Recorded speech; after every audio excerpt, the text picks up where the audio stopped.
एक सेकंड, आपके मुखालिफ कौन है? सरदार मीर बादशाह। नहीं, वकील कौन है कोई? खालिद इब्न अजीज। हाँ Sir, I am representing respondent number 1. ठीक, अच्छा नहीं, हम जरा we just run through the list. अच्छा, आपके केसेस हैं from 1 to 5? My lord, 1 to 5 and 8, 1 to 5 and 8 आप इन सब में हैं? आपसे पूछ रहे हैं। My lord. 1 to 5 and 8 My lord. ठीक है। अच्छा, अब आ जाते हैं 6 पे, हमजा रशीद खान। इसमें कौन है वकील? मिस्टर मुनव्वर इकबाल एंड कामरान मुर्तजा साहब। हैं? अभी अटेंडेंस नहीं बताई दोनों ने। हाँ, अभी दोनों ने अटेंडेंस नहीं बताई। अच्छा चलें आगे बढ़ते हैं। Mumtaz Ahmad, civil appeal 948। शेख उस्मान। और मुखालिफ कौन है? फजल महमूद की तरफ से कोई है? सर उन्होंने भी अटेंडेंस नहीं बताई अभी रिस्पोंडेंट साइड से। अच्छा, अब आ जाए 985 पे, ये तो आप ही का हो गया। चौधरी मोहम्मद आरिफ हुसैन, इसके at Lahore, I paid it for the appellant in the instant appeal. अच्छा, you are for the appellant and who's for the respondent? Barrister Khurram Raza. My lord, I am for the respondent. Sir Shahzad Shaukat साहब ने। You are for the respondent. But I am also for the respondent number 2 in this case. अब भी हैं, ठीक है।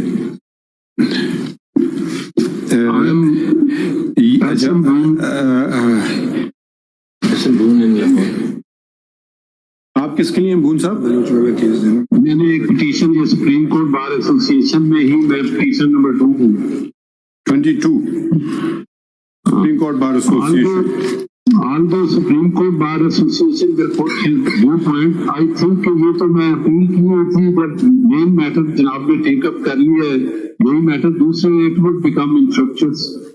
अच्छा, ये दूसरी CMA 6370 चौधरी मोहम्मद आरिफ हुसैन। अच्छा, ये वही हैं सब में आप भी लोग हैं ना? ये सारे एक सुप्रीम कोर्ट बार हो गया। और अब आ गया मोहब्बत खान।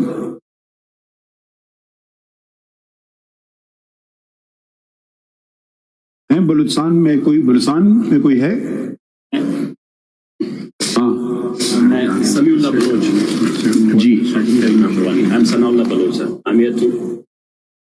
नहीं, ये इस केस में तो नहीं आप, ये CM मोहब्बत खान में नहीं हूँ सर, मैं ओरिजिनली तो सारा I am the agreed party. जो ओरिजिनल केस है समीउल्लाह बलोच वर्सेस अब्दुल करीम नौशरवानी, हाँ वो उस पे आते हैं।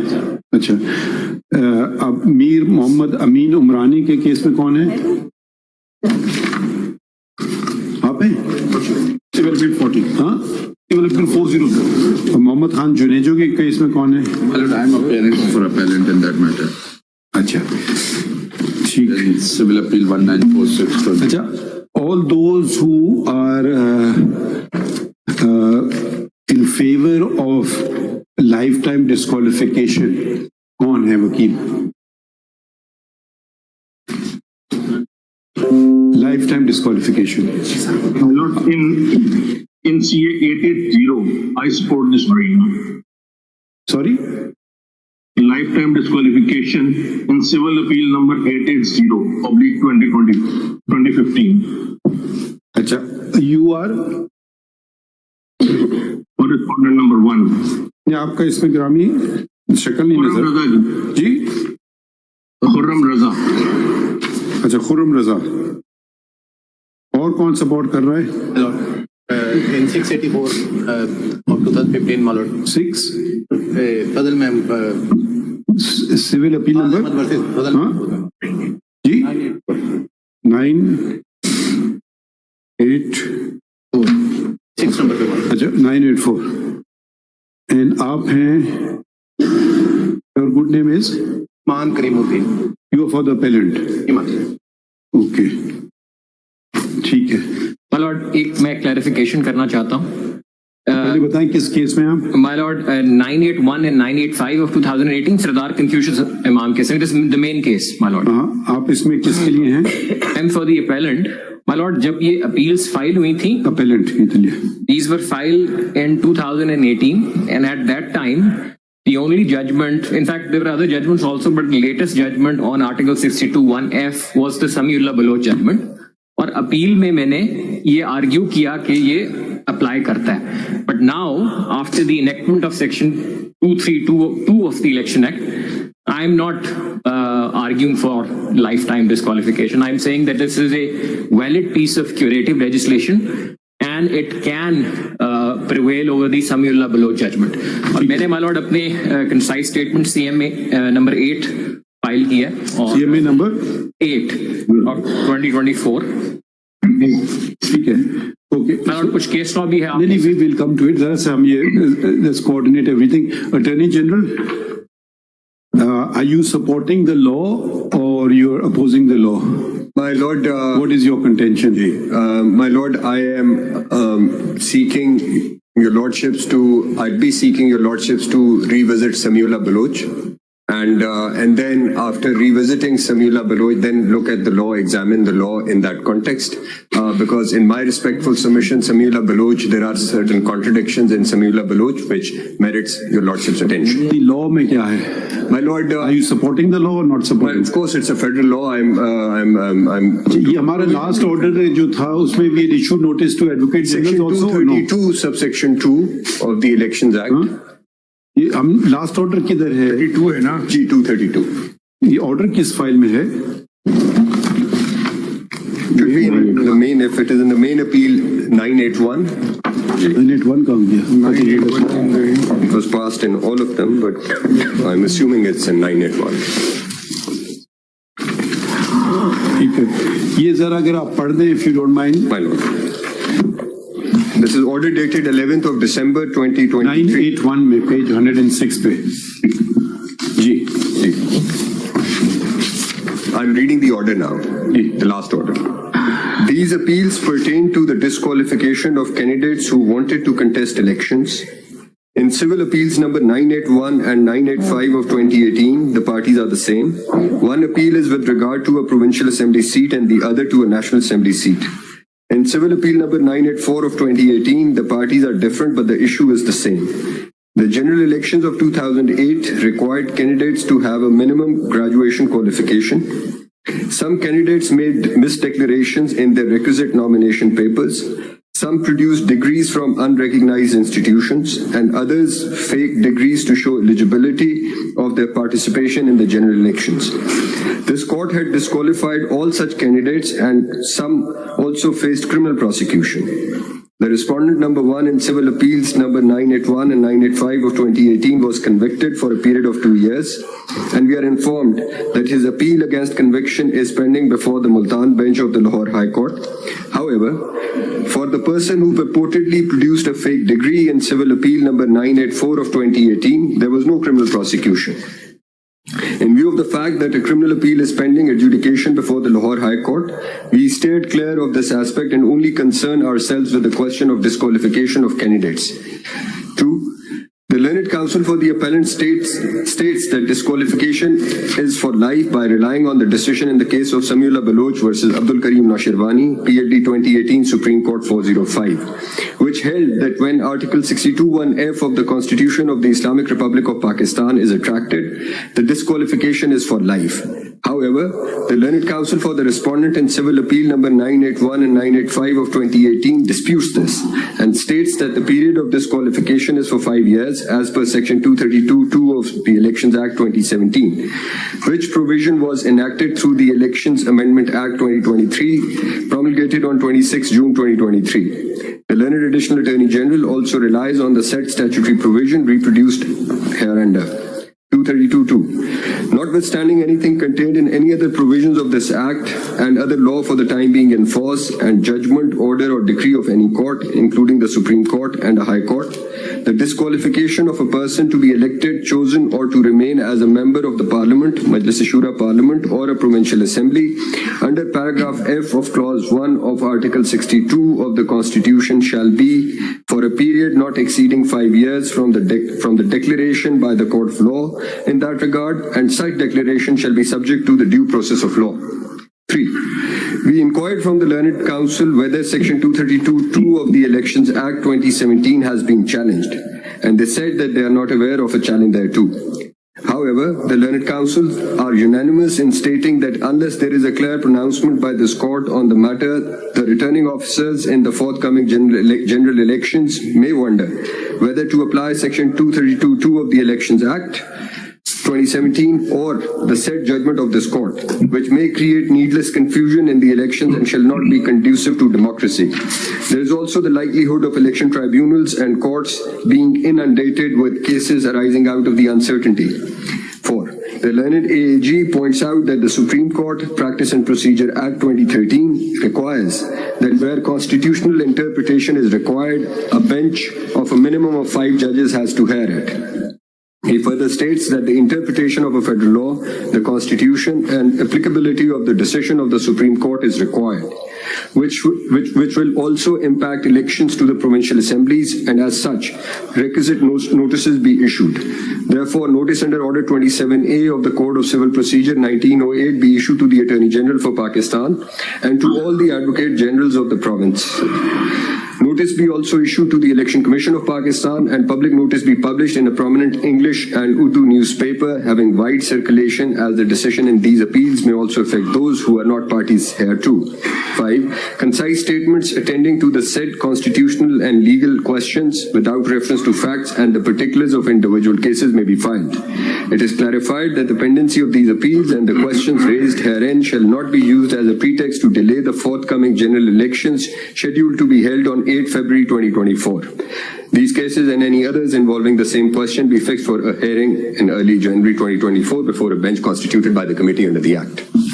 Now, please tell us, has Section 232 within bracket 2 of the Elections Act 2017 been challenged by anyone? No, sir. Is that correct? It was challenged in the Lahore High Court. It was challenged in the Lahore High Court. Where is the order? I don't have the order, sir. Hey, let's go by orders. It was challenged, it was decided or not decided? It was not decided, I think, sir. Because it was challenged. It's maybe You challenge the act or somebody? somebody, a lawyer from the Lahore Bar Council. Who? I exactly don't remember the name, but sir, it was challenged in the Lahore. नहीं, we can't go on a conjecture, we have to go on facts. हमने सब challenge इसको इसलिए नहीं किया. आप सिर्फ ये नहीं पूछ रहे हैं कि क्यों नहीं किया, हम सिर्फ ये पूछ रहे हैं किसी ने चैलेंज किया है तो बता दे. अच्छा चलें, एक बात तो ये हो गई. अच्छा, दूसरी बात, अब ये advocate generals of the provinces, do they support the attorney general or they have different contention? Sir, we support the attorney general, sir. And from I also support the contentions of attorney general, please. Who does not should just say so? Anybody? आप बलुस्तान और आप किधर से? You support the attorney general's contention or not? Huh? Achha, okay. Now, can we just, the judgment is dated when of the Supreme Court?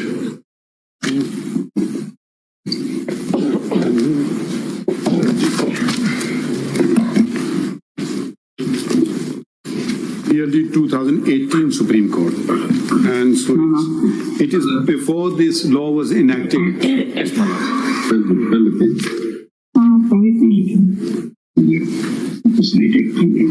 31st January 2018.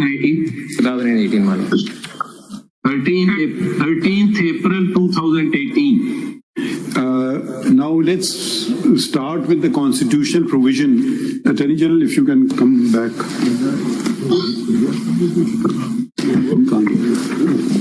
My Lord, can I make a very small point? Let's read the constitutional provisions, then we'll come to you.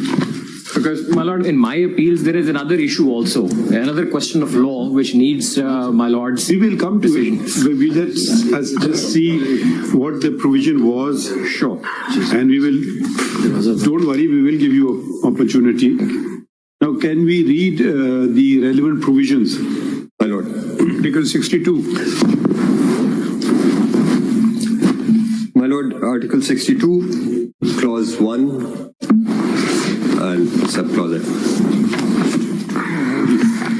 I'll begin by reading Clause 1. The whole article. G. A person shall not be qualified to be elected or chosen as a member of Majlis-e-Shura Parliament unless A. he is a citizen of Pakistan. B, he is, in the case of the National Assembly, not less than 25 years of age and is enrolled as a voter in any electoral roll in 1. Any part of Pakistan for election to a general seat or a seat reserved for non-Muslims, and 2. Any area in a province from which he seeks membership for election to a seat reserved for women. C. He is, in the case of the Senate, not less than 30 years of age and is enrolled as a voter in any area in a province or, as the case may be, the federal capital from where he seeks membership. D. He is of good character and is not commonly known as one who violates Islamic injunctions. E. He has adequate knowledge of Islamic teachings and practices obligatory duties prescribed by Islam as well as abstains from major sins. F. He is sagacious, righteous, non-profligate, honest, and ameen, there being no declaration to the contrary by a court of law. And G. He has not, after the establishment of Pakistan, worked against the integrity of the country or opposed the ideology of Pakistan. Clause 2. The disqualifications specified in paragraphs D and E shall not apply to a person who is a non-Muslim, but such a person shall have good moral reputation. This is Article 62. 63 पढ़िए. G. Clause 1. A person shall be disqualified from being elected or chosen as and from being a member of the Majlis-e-Shura Parliament if A. He is of unsound mind and has been so declared by a competent court, or B. He is an undischarged insolvent, or C. He ceases to be a citizen of Pakistan or acquires the citizenship of a foreign state, or he holds an office of profit in the service of Pakistan other than an office declared by law not to disqualify its holder, or he is in the service of any statutory body or any body which is owned or controlled by the government or in which the government has a controlling share or interest, or being a citizen of Pakistan by virtue of Section 14B of the Pakistan Citizenship Act 1951, he is for the time being disqualified under any law in force in Azad Jammu and Kashmir from being elected as a member of the Legislative Assembly of Azad Jammu and Kashmir, or he has been convicted by a court of competent jurisdiction for propagating any opinion or acting in any manner prejudicial to the ideology of Pakistan or the sovereignty, integrity or security of Pakistan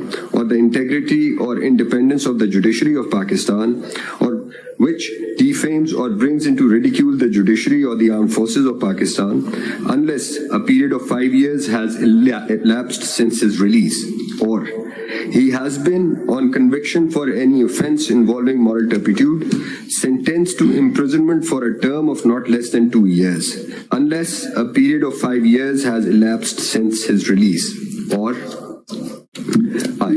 he has been dismissed from the service of Pakistan or service of a corporation or office set up or controlled by the federal government, provincial government or a local government on the grounds of misconduct, unless a period of 5 years has elapsed since his dismissal, or he has been removed or compulsorily retired from the service of Pakistan or service of a corporation or office set up or controlled by the federal government, provincial government or a local government on the grounds of misconduct, unless a period of 3 years has elapsed since his removal or compulsory retirement, or he has been in the service of Pakistan or of any statutory body or any body which is owned or controlled by the government or in which the government has a controlling share or interest, unless a period of 2 years has elapsed since he ceased to be in such service, or he, whether by himself or by any person or body of persons in trust for him or for his benefit or on his account or as a member of a Hindu undivided family, has any share or interest in a contract, not being a contract between a cooperative society and government for the supply of goods to or for the execution of any contract or for the performance of any service undertaken by government. Provided that the disqualification under this paragraph shall not apply to a person, 1, where the share or interest in the contract devolves on him by inheritance. जरा बात ना करें mic के सामने लाहौर से. आपकी आवाज यहाँ आ रही है. शुक्रिया जी. Provided provided that the disqualification under this paragraph shall not apply to a person, 1, where the share or interest in the contract devolves on him by inheritance or succession or as a legatee, executor or administrator until the expiration of 6 months after it has so devolved on him. 2, where the contract has been entered into by or on behalf of a public company as defined in the Companies Ordinance 1984, of which he is a shareholder but is not a director holding an office of profit under the company. Or 3, where he is a member of a Hindu undivided family and the contract has been entered into by any other member of that family in the course of carrying on a separate business in which he has no share or interest. Or explanation.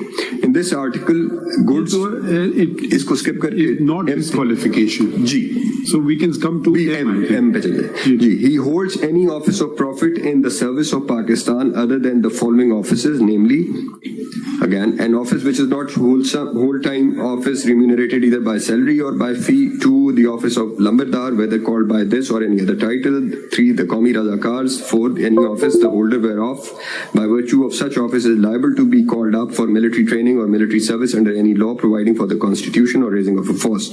Or N, he has obtained a loan for an amount of 2 million rupees or more from any bank, financial institution, cooperative society or cooperative body in his own name or in the name of his spouse or any of his dependents, which remains unpaid for more than 1 year from the due date or has got such loan written off. Or O, he or his spouse or any of his dependents has defaulted in payment of government dues and utility expenses, including telephone, electricity, gas and water charges in excess of 10,000 rupees for over 6 months at the time of filing his nomination papers. Or P, he is for the time being disqualified from being elected or chosen as a member of the Majlis-e-Shura, Parliament or of a provincial assembly under any law for the time being in force. Explanation. For the purposes of this paragraph, law shall not include an ordinance promulgated under Article 89 or Article 128. 2. Then if any question arises whether a member of Majlis-e-Shura Parliament has become disqualified from being a member, the Speaker or as the case may be, the Chairman shall, unless he decides that no such question has arisen, refer the question to the Election Commission within 30 days. And if he fails to do so within the aforesaid period, it shall be deemed to have been referred to the Election Commission. 3. The Election Commission shall decide the question within 90 days from its receipt or deemed to have been received, and if it is of the opinion that the member has become disqualified, he shall cease to be a member and his seat shall become vacant. And then 63 is disqualification on grounds How of would you defection. distinguish between 62 and 63? My Lord. My Lord, now, of course, 62 is qualification and 63 is disqualification, but both these conditions are applicable at the time of entry, at the entry point, which is to say that when a candidate files his nomination papers for Parliament or Provincial Assembly, must be eligible under both 62 and not ineligible under 63. And subsequently, if once a member gets elected, then again, he must... No, it doesn't say elected. It says a person shall be disqualified from being elected. From being elected. So it's pre-election. G 62, so as I said, 63. G 63 also, it says from being elected, but Some Article 3 says if he is a member. if he is a member, then and if there is anything, for example, now there could be few instances. If you just, let's go to 62. Certain things are factual. That's right, sir. He is a citizen of Pakistan. Either he is or he is not. And the 2 age. is age of 25 years. I mean, that's also fact. Either Right. you are or you're not. There's no debate here. And then being on the electoral rolls of a province, that is also Factual. Factual. Now we go to C. That's again with relation Factual. to Now comes the more difficult ones, D to G. which are, I imagine, not easy to ascertain. He's of good character. And which which Are you of good character, Attorney General? Don't answer that. no, depends how you see me. You know, That's what I had to say. please don't answer that. Okay. Not suggesting anything. No, but what? But I'm just saying. This actually says it I'm all. just saying your supporters may say excellent character, and your detractors may say It is horrible very character. subjective how you see, how you perceive what is a good character. What is good character? So it is. And Who will determine it? Who will determine it? Yes. So that these are also all open-ended. you know, if you see D, and it goes on to say who is not commonly known as one who violates Islamic injunctions. So here it is, you may be in absolute violation of Islamic injunctions, But not commonly if it is not known. Yes. So, okay, so it's a very strange sort of wording. When we go to E, he has adequate knowledge of Islamic teachings. Yeah. I don't know how many will pass muster in this courtroom. What level of Islamic teachings we are talking about. Right. And practices obligatory duties prescribed by Islam as well as abstains from major sins. Okay, now we all pray for forgiveness of our sins. So we are all sinners in that way. He is sagacious, righteous, non-profligate, honest and ameen. There being no declaration to the contrary by a court of law. Now this is tied up with the court of law clause. The court of law, for instance, the cases before us were people not possessing a degree or producing a fake degree or not a recognized degree. So there is some sort of declaration that this was a stipulation. Now there is another thing inbuilt with that. The Constitution never provided for a degree. That's subordinate legislation. The Constitution did not want you to be a graduate. I think that was inserted in 2008. Yeah. By Musharraf was then the president. 2002, my lord. 2002. 2002. So, but it is not one of the prescribed conditionalities either of 62 or 63. It was perhaps introduced under clause P, subclause P of subclause 1 of 63. 63(1)P, which permits prescribing additional disqualifications through Can an we act of parliament. read it again? P kya hai? He is for the time being disqualified from being elected or chosen as a member of the Majlis-e-Shura, Parliament or of a provincial assembly under any law for the time being in force. Now, here the word time being has been used twice. Yeah. It could have said he is disqualified for being elected. So time being. Yes. And it's been used, the word time being has been used twice in this thing. So it assumes it's not a permanent disqualification. I don't know. That's what the first usage of for the time being actually indicates, what my lord has just observed, that perhaps it is a time-bound disqualification which can be introduced through a statute. Okay.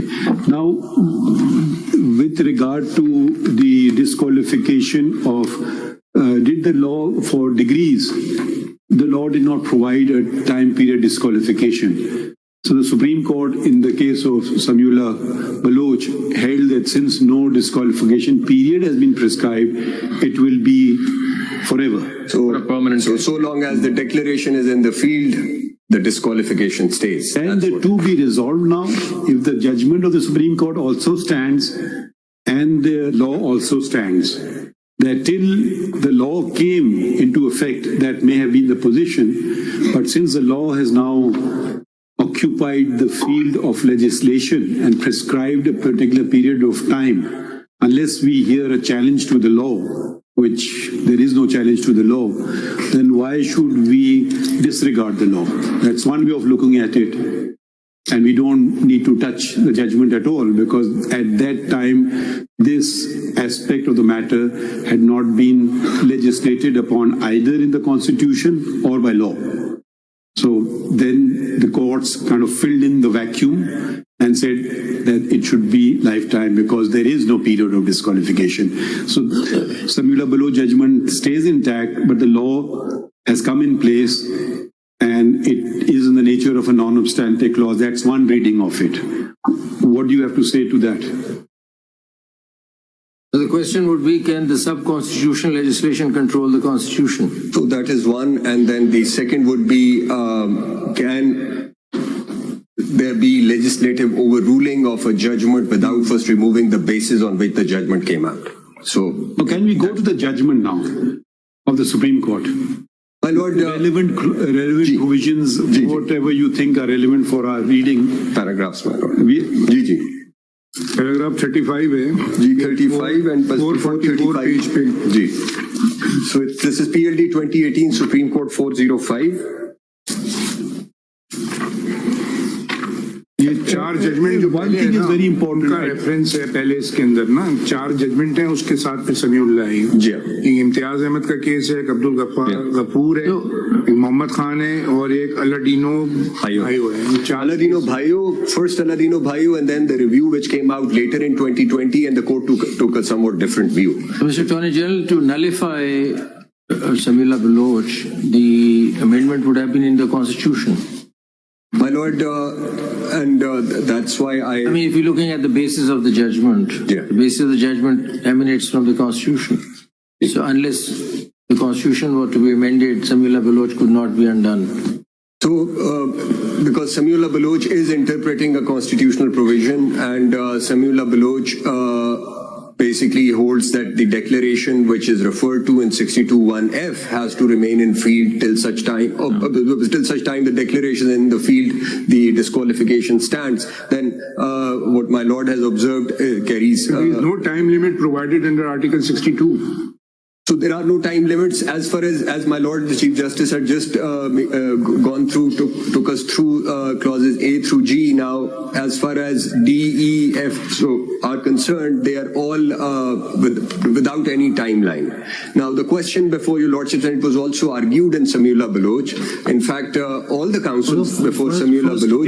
If we consider that through Samiullah Baloch the Constitution has been amended, then the constitutional amendment is required, as per my understanding. My lord, it is interpretation.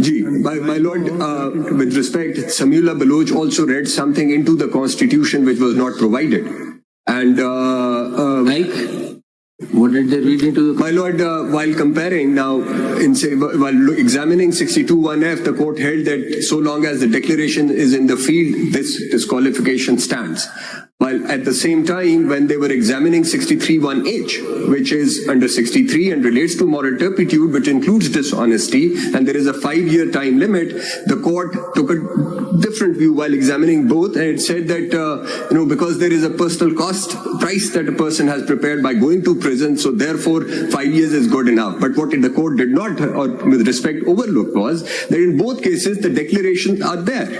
Now in 63(1)(h), there is a conviction which stands. It's only that it's really a question of interpretation, because what's very interesting, speaking for myself, if you look at 63 G, H and I, yes. I mean, most of the heinous crimes, especially against the integrity and sovereignty of the country, and that person can be allowed to contest election.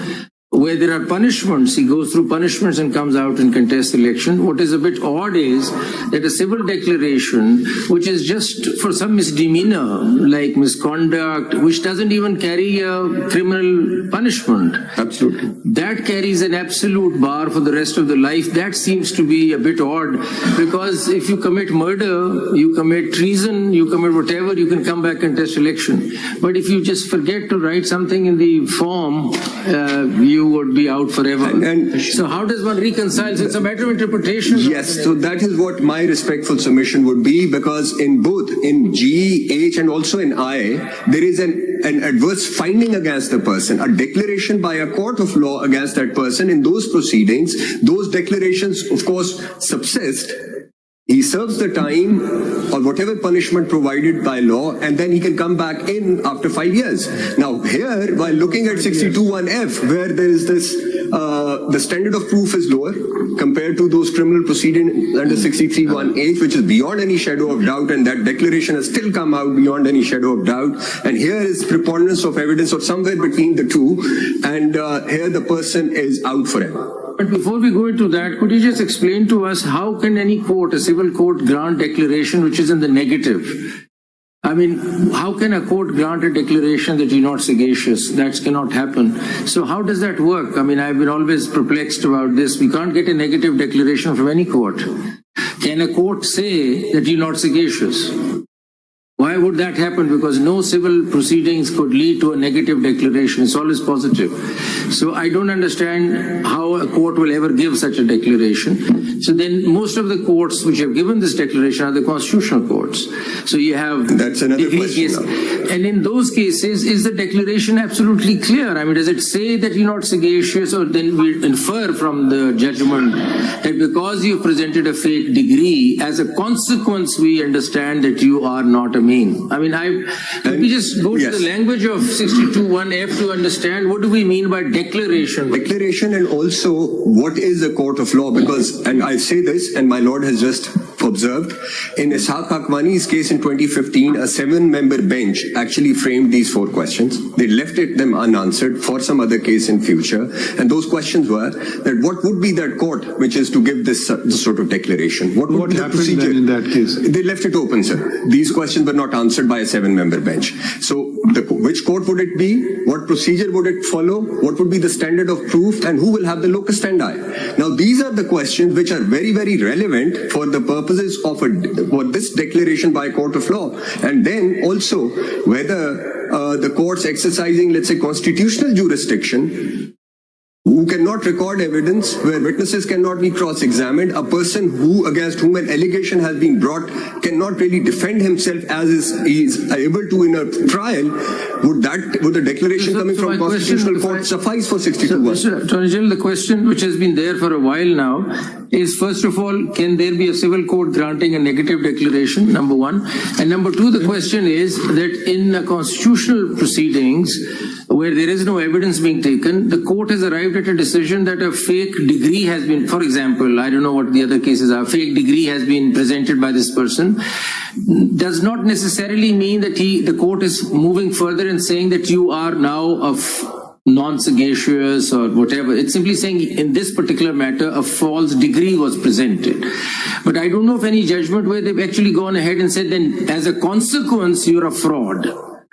So I don't know. So is there a declaration actually coming out of the Constitutional Court also? And can they, without taking any evidence, give such a declaration about a person? My respectful submission is, my lord, that a constitutional court, now mindful that this 7-member bench left these questions open, but then there are 2 judgments. One in PLD 2015 Supreme Court 265, which is Panama 1. Justice Ijaz Afzal Khan, speaking for majority, said that a court of law for the purposes of 62(1)(f) would be a court which can actually record evidence, which is a plenary court of original, revisional, appellate jurisdiction in civil and criminal proceedings. But without recording evidence, declaration can be given? Cannot be given. Yeah. And then the same... But even a negative declaration cannot be given, even if you record evidence. Right, I don't understand this. And then in Aladino Bhayo, the second Aladino Bhayo, the review Aladino Bhayo, they revisited the original judgment which was given in 2013, where under it was held that once a declaration under 62(1)(f) is given, it does not go away with the flux of time. Declaration में तो यही है ना कि person may not file his own case for declaring him Amin. Yeah. Somebody has to challenge his character. That's right. Then in that case, the declaration will come whether he is Amin, sagacious, righteous or not. Yeah. So ये declaration होगा ना, खुद तो जाके नहीं मांग सकता declaration. दूसरा negative as per somebody will come challenging. सिर्फ paternity पे हो सकता है शायद, एक exception है 42 में, there is no other exception. Section 42 में तो legal character कोई deny करता है तो suit file होता है ना. If somebody is denying his legal character, then he can file the suit under section 42 of the Accessory Act. That's right. और अगर आप constitutional courts के cases भी ले लें ना, तो for example, somebody has not, for example, election tribunal says that the nomination form में फलां चीज नहीं है, तो मिस डिक्लेरेशन इन्होंने की है. चलिए ये बात तो हो गई, इन्होंने मिस डिक्लेरेशन की. अब इसका क्या मतलब, फिर हम खुद जोड़ते हैं, हम कहते हैं कि क्योंकि मिस डिक्लेरेशन की है इसलिए फिर आप अमीन नहीं है, इसलिए 62(1)(f) लग. But the court has not said it. The court is not declaring that you are non-sagacious or not Amin. But the court is simply saying you have filed, there has been a misdeclaration in the form. So, उस पर जरा elaborate करें, how do we actually get, where is the declaration actually actual declaration from the court of उसमें कहीं पर वो correction के भी प्रोविजन है अब जो नॉमिनेशन पेपर्स हैं और ये सो मोटो डिक्लेरेशन है या कोई केस फाइल होने के बाद है ये declaration? Now, this is again very interesting because in some judgments in Sher Alam's case, for example, the court says that a writ for quo warranto can be filed, and that obviously comes in constitutional jurisdiction. And in fact, this court can take suo motu notice under 184(3) and gives को warrant तो देखे ना, वो तो article 199 में it is totally different. बिल्कुल. The person has to show under what authority of law he is enjoying the office. That's right, sir. वो तो ऑफिस में जाने के बाद है, not prior to. जी, ऑफिस में जाने के बाद होगा, but as far as that declaration is concerned, question is, can that declaration be given in those proceedings, or for that person somebody has to go to civil court or some court which has the original jurisdiction to try and receive evidence, allow the person against whom an allegation has been brought to cross-examine. एक चीज जरा देखिए, come back to Article 62. My lord. Read G. He has not, after the establishment of Pakistan, worked against the integrity of the country or opposed the ideology of Pakistan. Yes. Now, if we read 62(1)G on its own with the judgment of Samiullah case, the ban is lifetime ban. But If we read them together. जी हाँ, मतलब उसका भी Now read 63(1)G. Ji. It's the same language, ideology of Pakistan. Ji, for And propagating. here it prescribes a ban for 5 years. Ji, or the sovereignty, integrity, or security of Pakistan. So it's the same 62(1)G and 63(1)G That's are right. more or less similarly worded. That's right. It is working against integrity or opposed to the ideology of Pakistan. That's right, sir. Now, if we apply Sabiullah Baloch to 62(1)G, it is lifetime ban. And if we apply 63(1)G, it is 5-year ban. Unless you say 62(1)G, Sabiullah Baloch is not attracted to 62(1)G. That could be one argument. So it's interesting what my lord has observed, because if a person is dishonest और उसके खिलाफ मुकदमा दर्ज हो जाए और उसको सजा हो जाए, तो फिर 2 साल काटने के बाद 5 साल बाद वापस आ जाएगा. मुकदमा ना हो और पता नहीं क्या हो और एक डिक्लेरेशन आ जाए, तो then he's gone. if he has been convicted and goes to jail, so his sins are expiated, right? And he's okay. Yeah. Now, if he is, for instance, acquitted or is not even prosecuted, then he is lifetime banned. So I find it difficult that a court of law which has convicted a person, meaning your guilt was established 100%, you are banned for only 5 years. And if your guilt has not been established, because every criminal case has 2 components, conviction and sentence. That's right. You can be convicted and you can be sent on parole, or you can be convicted till the rising of the court, or whatever it is. Or maybe not, say for good conduct, we don't convict you this time, we don't sentence you this time, we just convict you. That's right. So that will be a lifetime ban, and the person will say, can you please send me to jail so I can contest elections again after 5 years? Yeah, I would rather the do rising of the court so I can just go back after 5 years. So see, certain things are very clear. You are a citizen of Pakistan. I mean, I find okay that it's pretty clear. There may be some gray areas where you may be holding 2-3 nationalities or whatever the case is, or you may have given up or whatever. But generally, age is a determinative factor. It's clear. And then we come to D, E, F, and G, which are vague. And they're overlapping as well, because it says is of good character.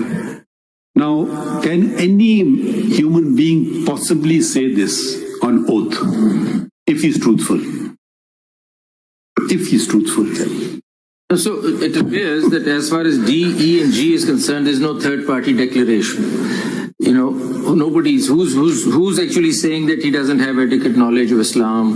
Who's saying that he's said anything against the integrity of the country? So there's no third party, right? So how does the disqualification work? On that election, and then it forgets about it, and then the next election he can contest? I mean, we found out that he doesn't have adequate knowledge of Islam. 20 years ago, and he missed the elections that time. Then he's now become a saint, perhaps. Alim. An alim. And then what happens? Hafiz, alim. So एक तो वो समझ नहीं आ रही, लेकिन फर्क सिर्फ ये है कि F में तो ये है कि एक डेक्लेरेशन खड़ी हुई है थर्ड पार्टी की, तो जब तक वो खड़ी हुई है वो चलता रहेगा. That's what Samiullah Baloch saying. Samiullah Baloch actually turns on the declaration. वो हुआ ये कि एक्चुअली 18th अमेंडमेंट में ये जो declaration by court of law लाने का पर्पस तो ये था कि वो रिटर्निंग ऑफिसर जो है ना वो डिटरमिन ना करते रहे या इस किस्म का एलिगेशन कोई और रैंडमली ना आकर लगा दे, और ताकि ये जो डी, ई और जी के अंदर जो हो सकता है वो एफ में ना हो. आपके मुताबिक उल्टा हो गया. How does D, E and G play out actually? I want to ask this question.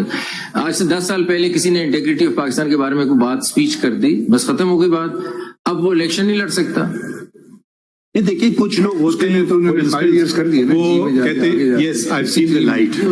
अब इस्लाम में भी तौबा की गुंजाइश आखिर मिनट तक है. वो कह सकता है जी मुझे, जैसे माय लॉर्ड ने ऑब्जर्व किया कि मुझे इस्लाम के बारे में नहीं पता था, अब मैंने सारे अब लाइफ टाइम बैन उसको कर दिया कि वो फिर शायद हाफिज बन गया हो सकता है, आलिम बन गया हो सकता है, आप और बेहतर और हम सबसे बेहतर कुरान शरीफ समझने लगा हो, और वो लाइफ टाइम बैन में आ गया क्योंकि उसको 20 साल पहले या 10 साल पहले या 5 साल पहले इन चीजों के मुतालिक इल्म नहीं था. समीउल्लाह बलोच जो है इट एक्ट्स एज अ गलिटीन. वो कहते हैं कि जब आखिरी अपील में जब आप आएंगे तो बस उसके डिसीजन से पहले तो अगर आप रिपेंटेंस कर लें तो हो सकता है, वरना once that happens then there is no repentance. कहाँ छोड़ा? नहीं छोड़ा. 184(3) में तो वैसे ही नहीं होता, बट अदरवाइज भी नहीं. रिपेंटेंस कहाँ लिखा हुआ है? साहब सुनने जरा, जी साहब समीउल्लाह बलोच देखिए, इसमें असल बात यह है कि डिफरेंस हमने मालूम करना होगा 62 63A में. What is the difference between the two? As far as I am concern 62 is not giving power to decide against a person. देखिए इसमें तो सिंपल ये इट इज डिपेंडेंट अपॉन 63 में जो कार्रवाई करेंगे वो दिखाएंगे. 62 में वो कहेंगे you are not qualified, whereas disqualification is in 63. अगर कोई शख्स सपोज कोई काम करता है, कोई गलत काम करता है, तो अगर आप जी और एच को पढ़ लें, जी और एच वो डिटरमाइन करते हैं कि कोर्ट ऑफ लॉ से जब उसको कोई डिक्लेरेशन हो, ये उस डिक्लेरेशन की बात हो रही है. आई थिंक सो जी. आइए इस पर बात करें कि ये 62(1)(f कहाँ पे पावर देते हैं कि आप इतने टाइम के लिए डिस्क्वालीफाई हो, इतने टाइम के लिए. वो तो सिर्फ ये बताते हैं कोई शख्स पेपर सबमिट हो रहे हैं उससे पहले बता दिए कि जी फला कोर्ट से इसको सजा हुई, लिहाजा पेपर खारिज. That's all, matter ends.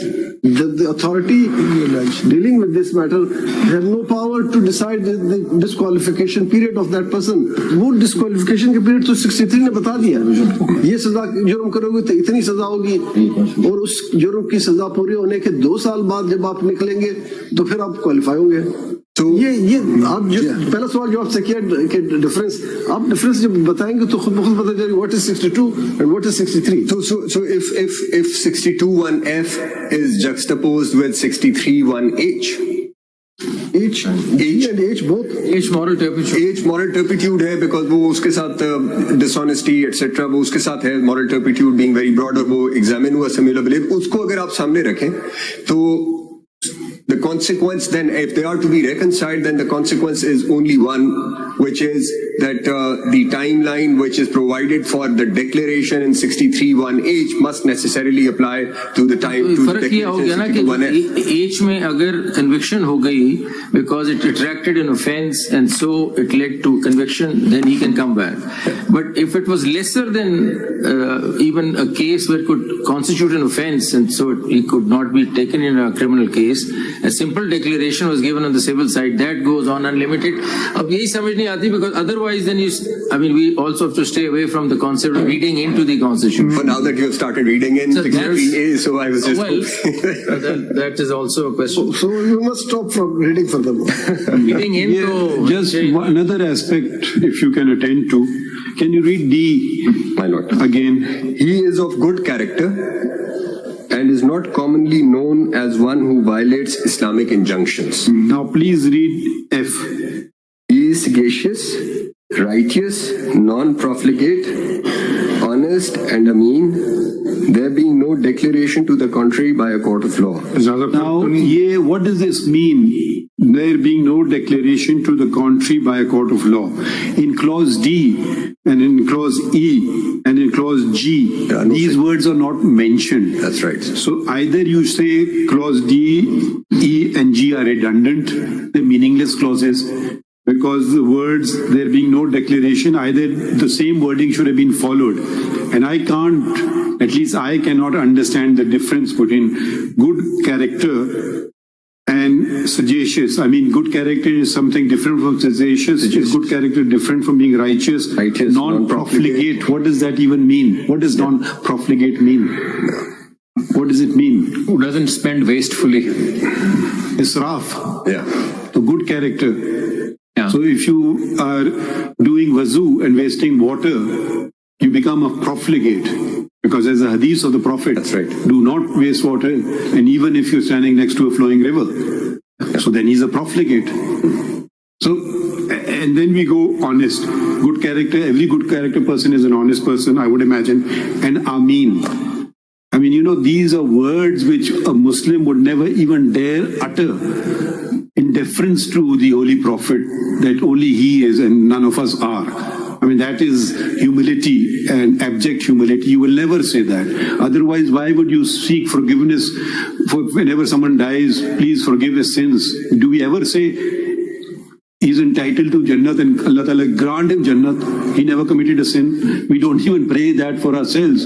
No honest person will say any of these things, that he is sagacious, righteous, non-profligate. Even the greatest saints in Islam were scared when they were dying, that they were scared of death because they were apprehensive of what may they be meeting in the hereafter. So I don't know, is this generally a wish list kind of situation as opposed to because otherwise everybody can, if I was filing a lamination paper and if someone says he's not of good character, I would not even challenge it. I said, I'm sure I've done something wrong in my life. Maybe I've done it wrong yesterday, so I don't know. So this is, if you're honest and you say, right, this person is right, I am not sagacious, righteous, non-profligate, honest. I do not switch off the lights when I go out of a room. I waste electricity. I waste human resources which the Almighty provides. So where does it end then? I can bring any case into disqualify someone, and I want to save someone, I can also do the same thing. That's why. Should such power vest in judges who are themselves humans? That's why They want a greater test for parliamentarians than they have for themselves. Does this language find mention in the oath of office of a judge? That I'm not profligate? Does it mention in the recommendations of a judge? All it says you have to be 45 years of age, practicing law for 10 years. So we have a lower standard than parliamentarians. Why is this language then not reflected there as well? You know, let's accuse ourselves before we accuse anybody else what they are or what they're not. So either we have a much lesser test, we can't, at least I would be very scared to meet this test, terrified to meet this test. So either we don't have a similar test, so we have to read the Constitution as a living whole, and where the Constitution has brought down the acts, it clearly says 2 years, 5 years, 3 years, 2 years, or it's factual, you're not a citizen, fine, that's very clear. There is no punishment here, but you're out. So without a punishment, you're out. There's no punishment. So, but suppose a person is a citizen of Pakistan, not a Pakistani citizen, but becomes a citizen of Pakistan later. Would he stand disqualified for life? Suppose he filed a nomination paper and he had another nationality or whatever, and he got disqualified. Is it disqualification for life? And then subsequently he said, okay, I've surrendered my US nationality and now I want to contest. So I don't know, we have to read it in a way that is meaningful. And we must bear in mind the conditionalities that were imposed to exclude people from this, the degree situation. Thankfully, it wasn't there when the Qaid was around, because he would have been disqualified. That's right. No, he wasn't a graduate. Amendment कब हुई? ये amendment 2002 की 8 की 2002 में तो किसने की amendment? My lord, this is presidential order. क्या वो प्रेसिडेंट खुद इन पे उतर सकता था, इन तमाम रिक्वायरमेंट पूरी कर सकता? But ये जनरल मिलिट्री जनरल ज़ियाउल हक नहीं की होते, बाद में डिग्रीज करते हैं, शुरू में नहीं होते। नॉन इलेक्टेड मेंबर्स अगर अमेंडमेंट करेंगे तो यही होगा। Mr. Attorney General, the question is that while we're looking at D, E and G, which to my mind appears to be a guideline for the voters, the actual gatekeepers, and they might keep this in mind when they're voting because nobody can execute them and put anybody behind anything. So D, E and G to sir guideline ho sakti hai voters ke liye, and that's never been agitated. The $1 million question is, how do we look at the line, no declaration to the contrary by a court of law? What do we do with this? I mean, this is in the Constitution. If I may, I think my lords have raised the questions. Can we read the law on declarations? What is the law on declarations? Section 42 of the Section 42 of the Special Relief Act. I would imagine, is that the only declaration that has been indicated here? There's no other declaration. और तो कोई है ही नहीं. कोई और law होता है declarations का? ये Specific Relief Act. Only Special Relief Act, Section 42.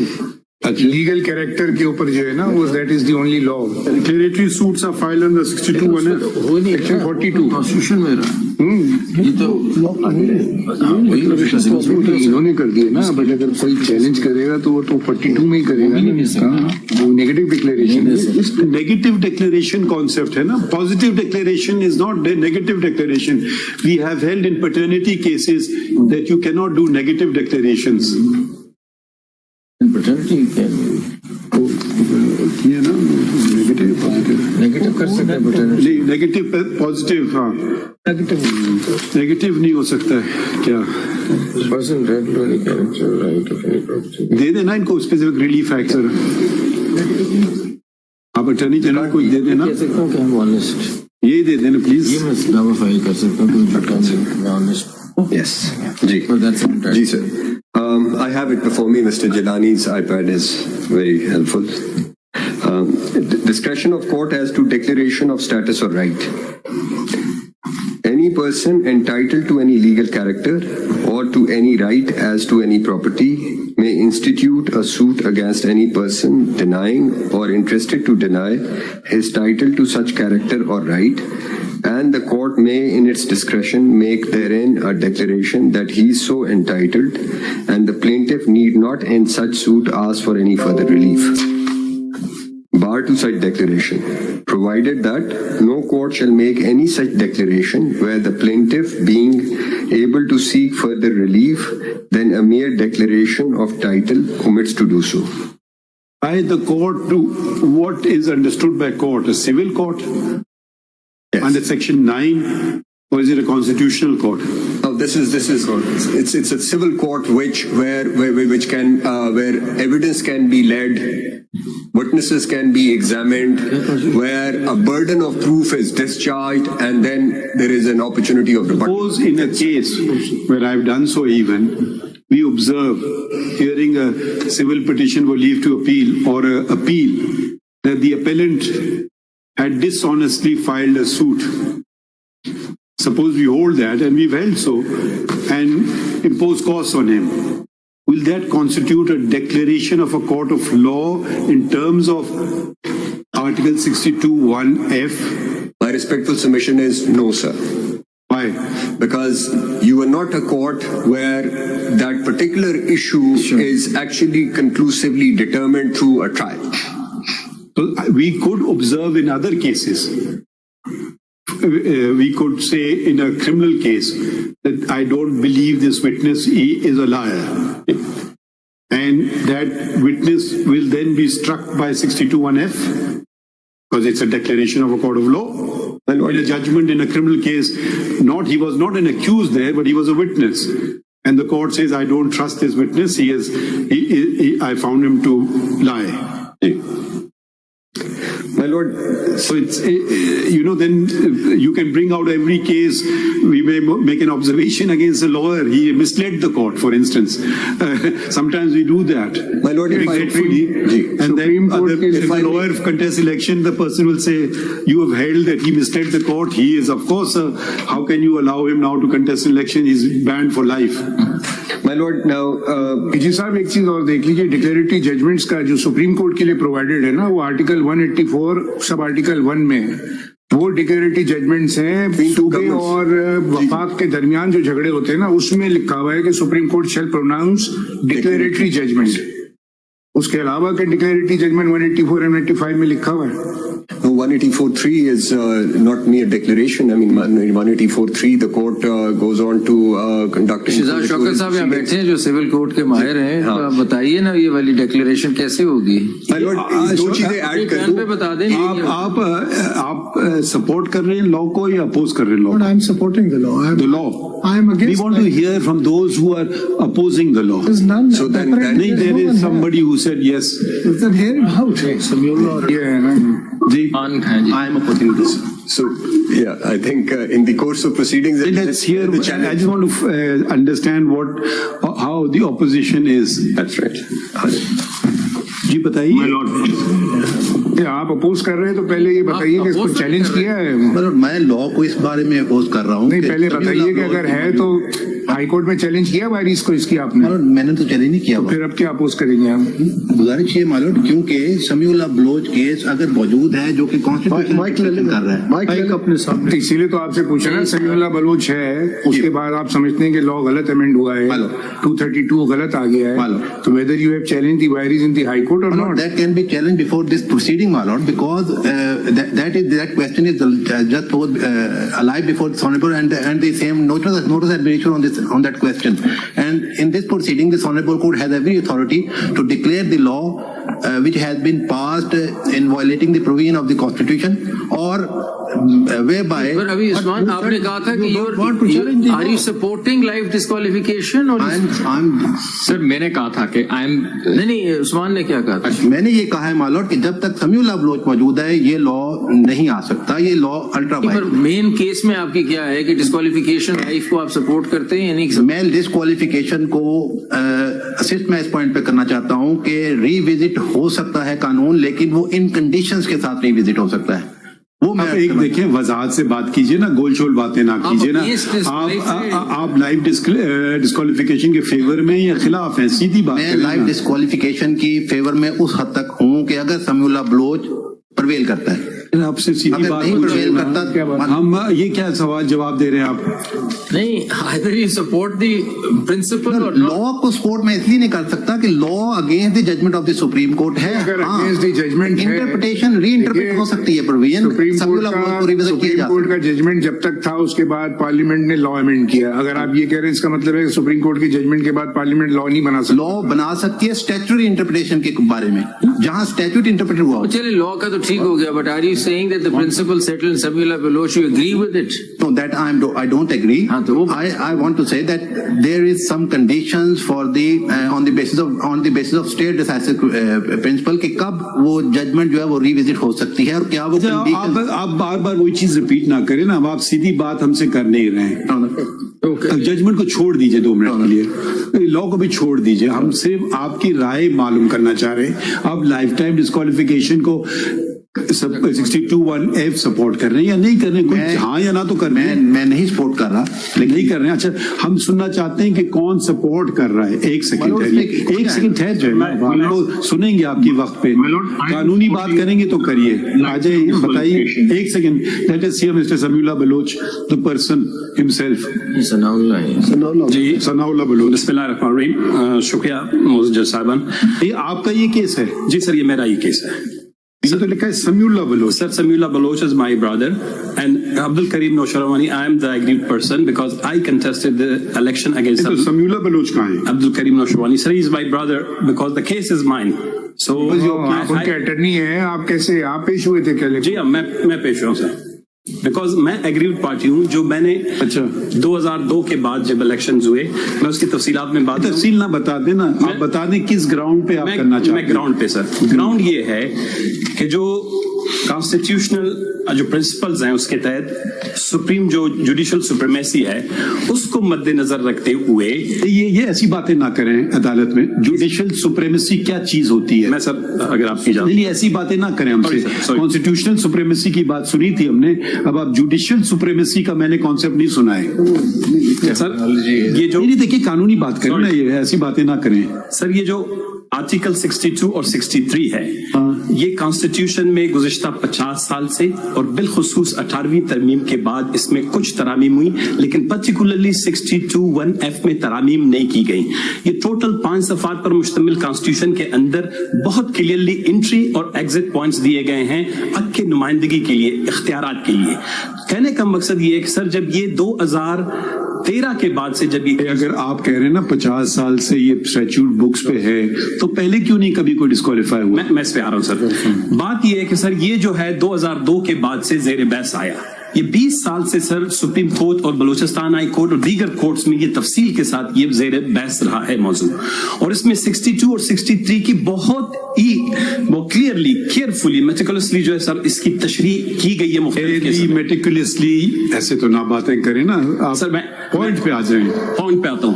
तो सर जब एक कॉन्स्टिट्यूशन के अंदर जब 63 की जब बात की जा रही है कि वहां 5 साल का तयन किया गया है, क्यों 62(1)(f) में नहीं किया गया? उसकी बुनियादी वजह यह है सर, जब मैं एज ए मेंबर पार्लियामेंट में जाता हूं, जब डिक्लेरेशन देता हूं, वो ओथ है।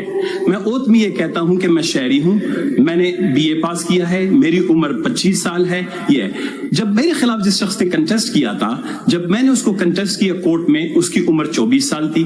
कलेक्शन में क्योंकि उसके पास वालिद के पास BA की क्वालिफिकेशन नहीं थी, तो उसका क्या हुआ कि उसमें 5-6 मिस रिप्रेजेंटेशंस की, उसमें फ्रॉडरी की, और जो डिग्री है फैक्ट्स पे ना जाए ना, अब ये बताएं, जल्दी बता दें। इस जगह ही सवाल है आपसे। आप ये कह रहे हैं ना कि ये जो डिक्लेरेशन जो हमें समझ नहीं आ रही सिचुएशन की, वो ये है कि मैक्सिमम झूठ बोला ना उसने, फॉर्म में झूठ बोल दिया, मिस डिक्लेरेशन कर, तो झूठ की सजा ये है कि सारी उम्र के लिए इलेक्शन प्रोसेस से आउट हो गया। ये लिखा हुआ है। दूसरी तरफ हम पढ़ते हैं तो अगर कत्ल भी कर दिया, ट्रीजन भी कर दिया, तो फिर भी कुछ टाइम गुजरेगा तो वापस आ सकता है। ये बात रिकंसाइल नहीं हो रही है। सर ये जो केस आपका समीउल्लाह बलोच आपके सामने, हम ना बताएं, मैं अपना बता रहा हूँ सर। मैं आपको एक आप केस को 1 मिनट रहने दें, आप अपना व्यू बताएं। मेरा व्यू ये है सर, बीइंग अ पॉलिटिशियन आप बताएं 63 के बाद जब किसी शख्स को सजा होता है तो वो एक इस्तेगमा है, उसके माथे पे एक दाग लग जाता है, वो 2 से 4 साल कैद का गुजारता है। पूरे माशरे में उसकी फैमिली सफर करती है, फाइनेंशियल सफर करता है, मॉरली सफर करता है, उसकी जारी सोसाइटी में उसकी अहमियत और हैसियत कम हो जाती है। उसके बाद जब वो निकलता है तो उसके बाद इजाजत है कि 5 साल के बाद वो जाए, अगर उसके पास गुंजाइश है वो आपके पास जाए। लेकिन इसमें सर जब आप एंट्री पॉइंट पे झूठ बोलते हैं, जब आप दाखिले के वक्त नहीं, जैसे आपने कहा, देखिए एक पॉइंट लेते हैं, 24 साल का था, आपने कहा कि उस वक्त वो 25 साल का नहीं था। 24 साल का था, सिर्फ एक ही पॉइंट होता, उसके डिक्लेरेशन पे आपने उसको चैलेंज कर दिया, वो प्रूव हो गया कि 24 साल का है। आपकी राय में वो फॉर लाइफ डिस्क्वालीफाई हो जाएगा, फिर वो इलेक्शन कंटेस्ट नहीं कर सकता। Is it your point? With your honourable permission sir, अब वजह क्या हुई उस वक्त? पहले ये मेरी वजह, यही पॉइंट है आप सर। मेरी ये पॉइंट उस वक्त इसलिए सुनी जब नहीं गई, वो शख्स दाखिल हो गया, उसने वो चेक बैरियर क्रॉस कर लिया, वो झूठ के बावजूद वो बलूचिस्तान में वजीर दाखिला बना, जो अभी से पहले केस।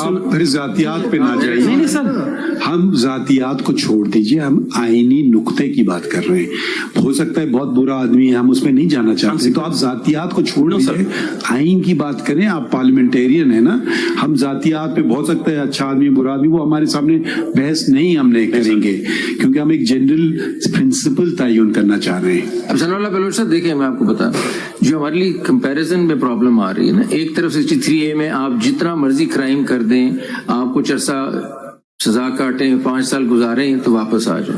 हमें ये प्रॉब्लम हो रही है कि सिविल डिक्लेरेशन में सजा नहीं है, कोई सजा तो उसने नहीं काटी, सिवाय ये सजा उसने काटी कि वो वाला इलेक्शन मिस हो गया उसका। अगले इलेक्शन में तो वो आ सके ना। अब ये कहना कि अगले इलेक्शन में भी नहीं आएगा, कभी भी नहीं आएगा, ये हमें समझ नहीं आ रही कि सिविल उसने झूठ बोला, झूठ की सजा आपने दी कि तुम इस नॉमिनेशन पेपर रिजेक्ट हो गए तुम्हारे, तुमने इलेक्शन नहीं लड़ा, सजा मिल गई ना। जो क्रिमिनल साइड पे उसको वैसे सजा मिल रही, सिविल साइड पे ये सजा हो गई। अब आगे चले ना। अब वो क्या, उसने जो एक झूठ बोल दिया, मिस डिक्लेरेशन कर दी, अब वो सारी उम्र कैसे। दूसरी तरफ फिर तो हो ना, आइन में हर जगह लिमिटेशन है, टाइम की स्टोरी है हर जगह, तो फिर इस जगह भी तो कुछ होनी चाहिए ना। अजीब लगता। मैं इस हक में हूं कि 232 अभी जो जून यार मैं इस हक की बात छोड़ देना। अगर देखें, अच्छा actually I am spotting is that Makhdoom Ali Khan, can we request you to, since Mr. Makhdoom Ali Khan has written on the constitution, I don't know if he's involved in any case before us. Are you in these matters? Huh? Yes. My lord, which case are you in? I have filed a CMA 6 of 2024. For whom? In favor of disqualification or lifetime or not? My lord, not in favor. Are you not in? Why? Who have you filed it for? For Mr. Sharif And Tareen, my lord. Okay.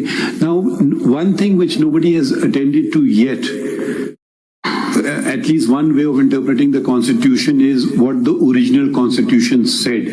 And this Constitution has been, I don't know what's the correct word, changed or ravaged from time to time, what you want to use it. Can we read the original Constitution as it was enacted in 1973? My lord. And see what the Constitution then said. My lord, I will read that provision to your lordship. Would you like to do it, or should we ask the Attorney General to do so? As your lordship pleases, the history is... So we were thinking of appointing you as a Michaels, but you are representing a party. So anyways, let's...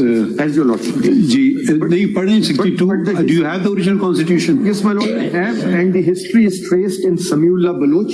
No, we want to read the actual text. Yes, my lord. The text is there. 85. ये दे दें इनको, वो दे दें इनको. Yeah, we have it, my lord. Qualifications for membership of parliament. Can you come to one of the other mic? My lord, benefit of... My lord, Article 62, there used to be only 3 qualifications. One, he is a citizen of Pakistan. Read the whole article. My lord, a person shall not be qualified to be elected or chosen as a member of parliament unless he is a citizen of Pakistan. B, is in the case of the National Assembly not less than 25 years of age and is enrolled as a voter in any electoral roll for the election to that assembly. C, is in the case of the Senate not less than 30 years of age and is enrolled as a voter in any area in a province or, as the case may be, the federal capital or the federally administered tribal areas from where he seeks membership. And D, he possesses such other qualifications as may be prescribed by Act of Parliament.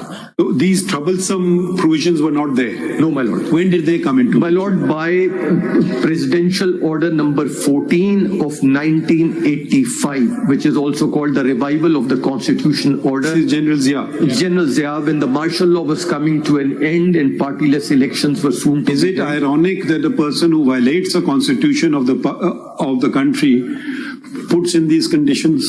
I find that a bit troublesome, isn't it? Yes, he after the... Was he of good character?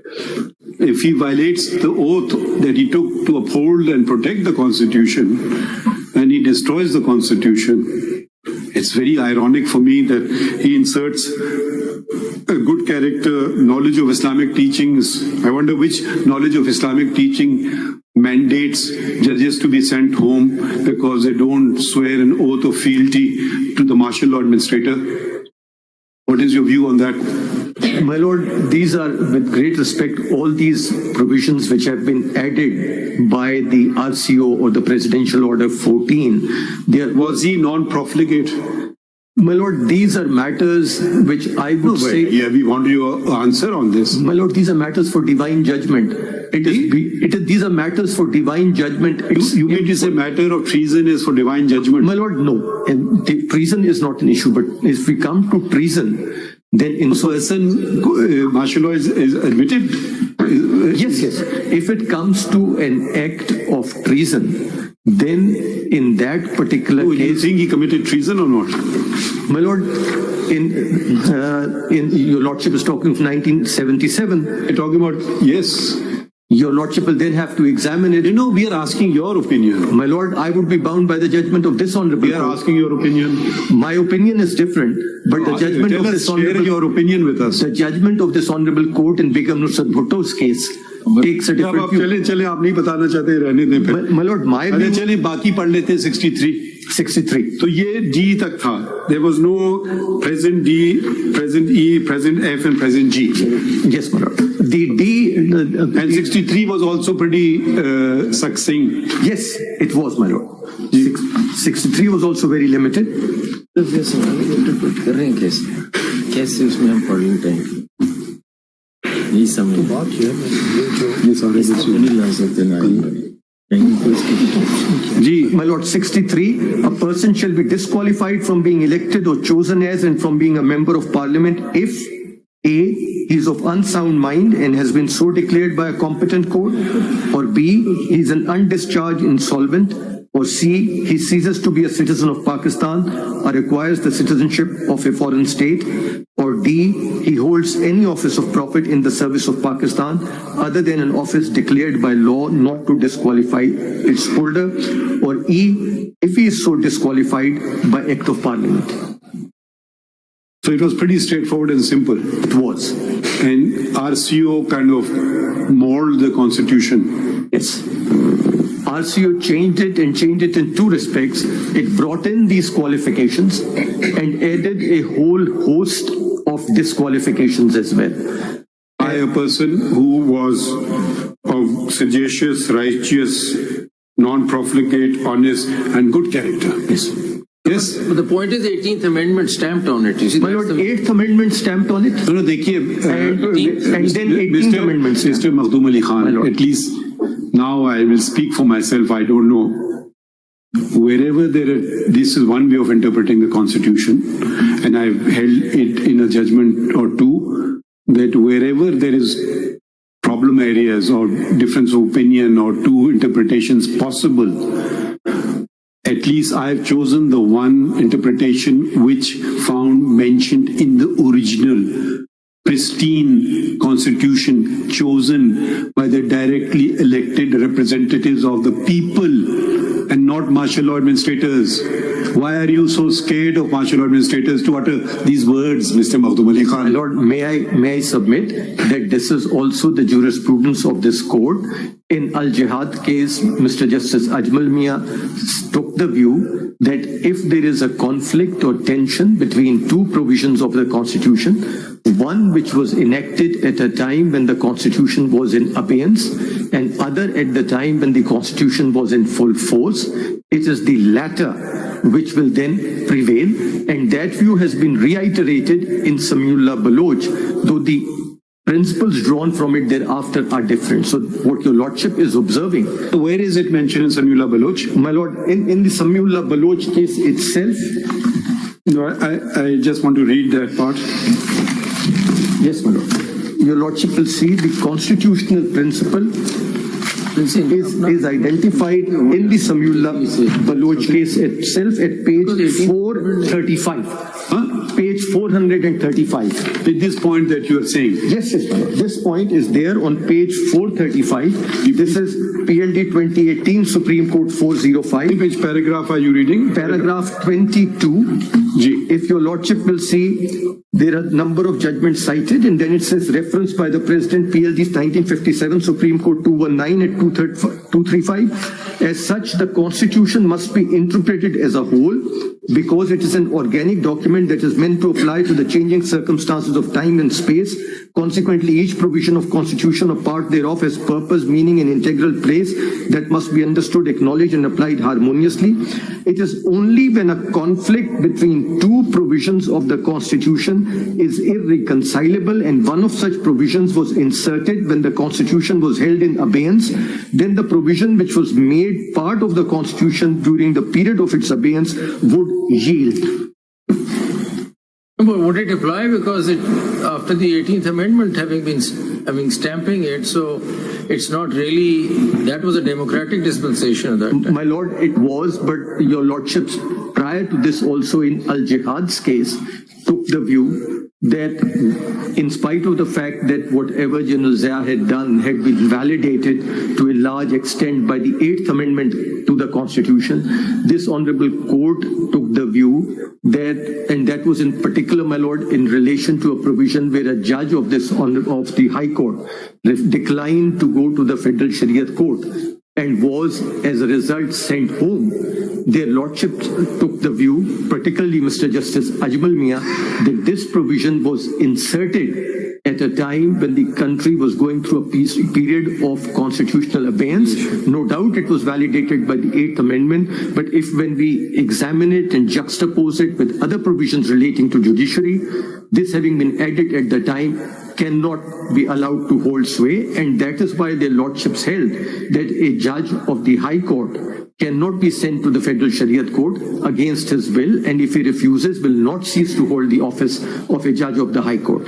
So, in spite of that, this has been the jurisprudence of this Honorable Court, that in spite of the validation. Mr. Makhdoom Ali Khan, but would you put validation at par with an original enactment which has been thought about, carefully considered by every member of parliament? A validation was also a bitter pill for the parliamentarians to swallow. If you don't validate, I continue. So it may be that, okay, we are getting something, is better than nothing. Let's at least get on with it. But we are now faced with a problem. So simple validation, when the original constitution said something else, if there are two possible ways to interpret something, and more so when what has been added is very ambiguous. I don't know why these vague words were introduced. You could have simply said A, B, C, D, like every other thing is factual. Either it's a yes or it's a no. Are you of good character? Please don't answer this question.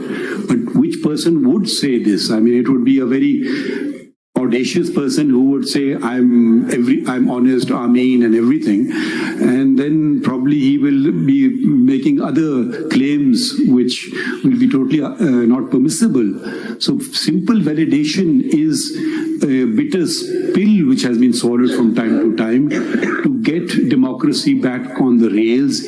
Would you not agree with that, since we consider you a constitutional expert, to consider validation at par with a constitutional provision, or it has to be read in the context of, because this judgment also says in space and time. The space then was a dictatorship. Either you continue another 10 years of a dictator or get some sort of a diluted form of democracy that get us back on the rails, whichever is better. So probably the parliamentarians, we should not always condemn the parliamentarians. We should see the difficult circumstances that they work under. I mean, we should respect them. And what would you have done? Let's put yourself in the position of parliament, make yourself a parliamentarian then, that you would, okay, validate something which you may not be very happy with, but at least get the business back on track. How would you personally attend to it? My lord, my respectful submission is that though the earlier two judgments which I have just identified by this honorable court do not put it in the terms that your lordship has, but that was probably at the back of their mind when they said that an amendment made during the period of constitutional abeyance, if it is in conflict with or cannot be reconciled with the provision originally enacted in the Constitution, then the latter will prevail. So obviously this honorable court has not treated the validation at the same level as the original Constitution, recognizing all the difficulties which your lordship have articulated, but not articulating them in this particular manner.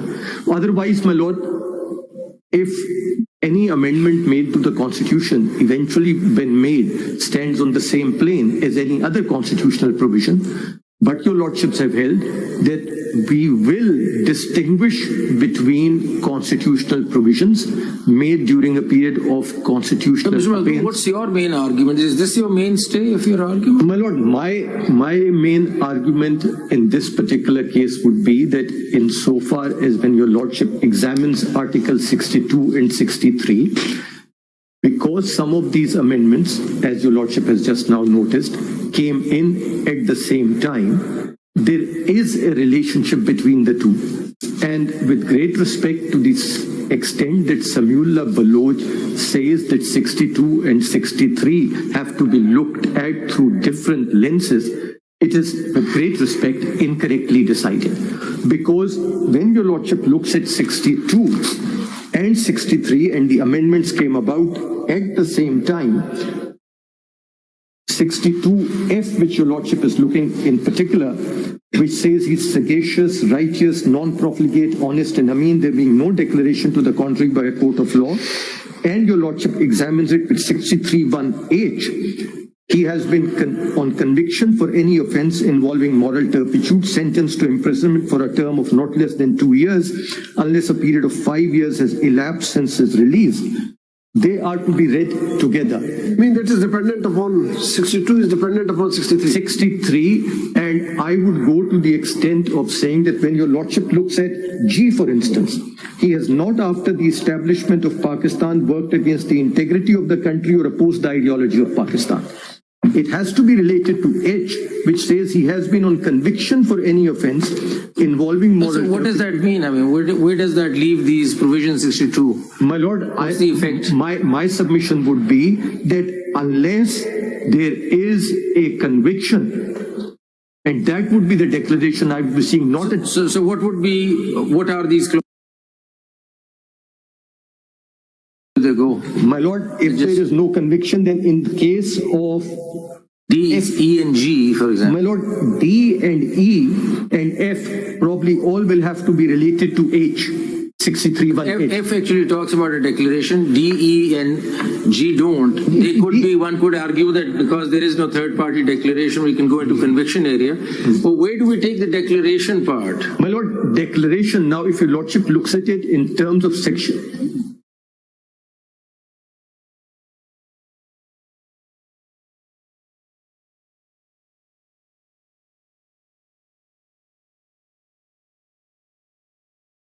one thing which immediately comes to mind is section 42 of the Specific Obviously, Relief Act, yes. which talks about declaration of a the legal legal character. Now, this cannot be that kind of a declaration because, as your lordships have repeatedly observed, a negative declaration is impossible to obtain. Then your lordship, Sometimes permissible, negative declaration is permissible sometime in some events that Yes. can be granted by Yes. the court. there has been some revisitation of Alvi Sons, but otherwise that remains good law. Then if your lordship looks at 199, that also is talking of declarations being made by this honorable court, but that's in a completely different context. That is only Then what do you make out of this declaration by a court of law? My lord, I would say that the term is not used specifically in the section 42 sense of the term. Maybe it's a constitutional declaration. It's a constitutional declaration, and that the declaration which the constitution is envisaging is there has been a conviction already under 63(1)H. And then there is this gateway. He cannot file his papers before the returning officer because at that time the returning officer may refuse to accept them. But the anomaly which arises when your lordship looks at 63(1)H in particular, and G and H both, actually, when your lordship looks at it, for instance at H, he has been on conviction for any offence involving moral turpitude, sentenced to imprisonment for a term of not less than 2 years, unless a period of 5 years has elapsed since his release. So even a conviction which is followed by a sentence of 1 year, 11 months does not lead to disqualification even of 1 day. Enough. So that's understood. So therefore the connection which Samiullah Baloch makes between a person being an ex-convict suffering all his life, the stigma that he's a convict, is really not what 63(1)(h is all about. 63(1)(h is all about sentencing. If the person has been convicted and sentenced till the rising of the court, he is not disqualified at all. No, but there is a difference, you see, the opening paragraph of section 62 and 63. My lord, they need to be read and harmonized. A person shall not be qualified to be elected or chosen. I mean, if you will read 63, a person shall be disqualified from being elected or chosen. So वो जो उसमें चीजें लिखी हैं वो after conviction है कि अगर कोई कन्विक्ट हो गया है उसकी सजा खत्म हो गई है तो इस इतने पीरियड के बाद वो इलेक्शन लड़ सकता है. To be elected and from being elected. This is the correct. But if your lordship may graciously be pleased to look at clause 2 of 62, these words are used very loosely. The disqualifications specified in paragraph D and E doesn't talk about qualifications. Article 62. But both are different situations. No, my lord, Article 62, clause 2 is talking of disqualifications under 62. It's not talking of qualifications. So this is very loose language which has been used. Practically interchangeable. Interchangeable language. Because one question which I have. DE does not have the wording there being no declaration to the contrary by a court of law. My lord, yes. When does D, E and G kick in? How can they ever kick in actually in any court of law? They cannot kick in. Or they're meaningless words? My lord, they're just guidelines for they are exhortatory perhaps for the guidance of the electorate that watch out for candidates. So first of all, you are saying that they are of there are no consequences which follow. D, E and F. D, E and G.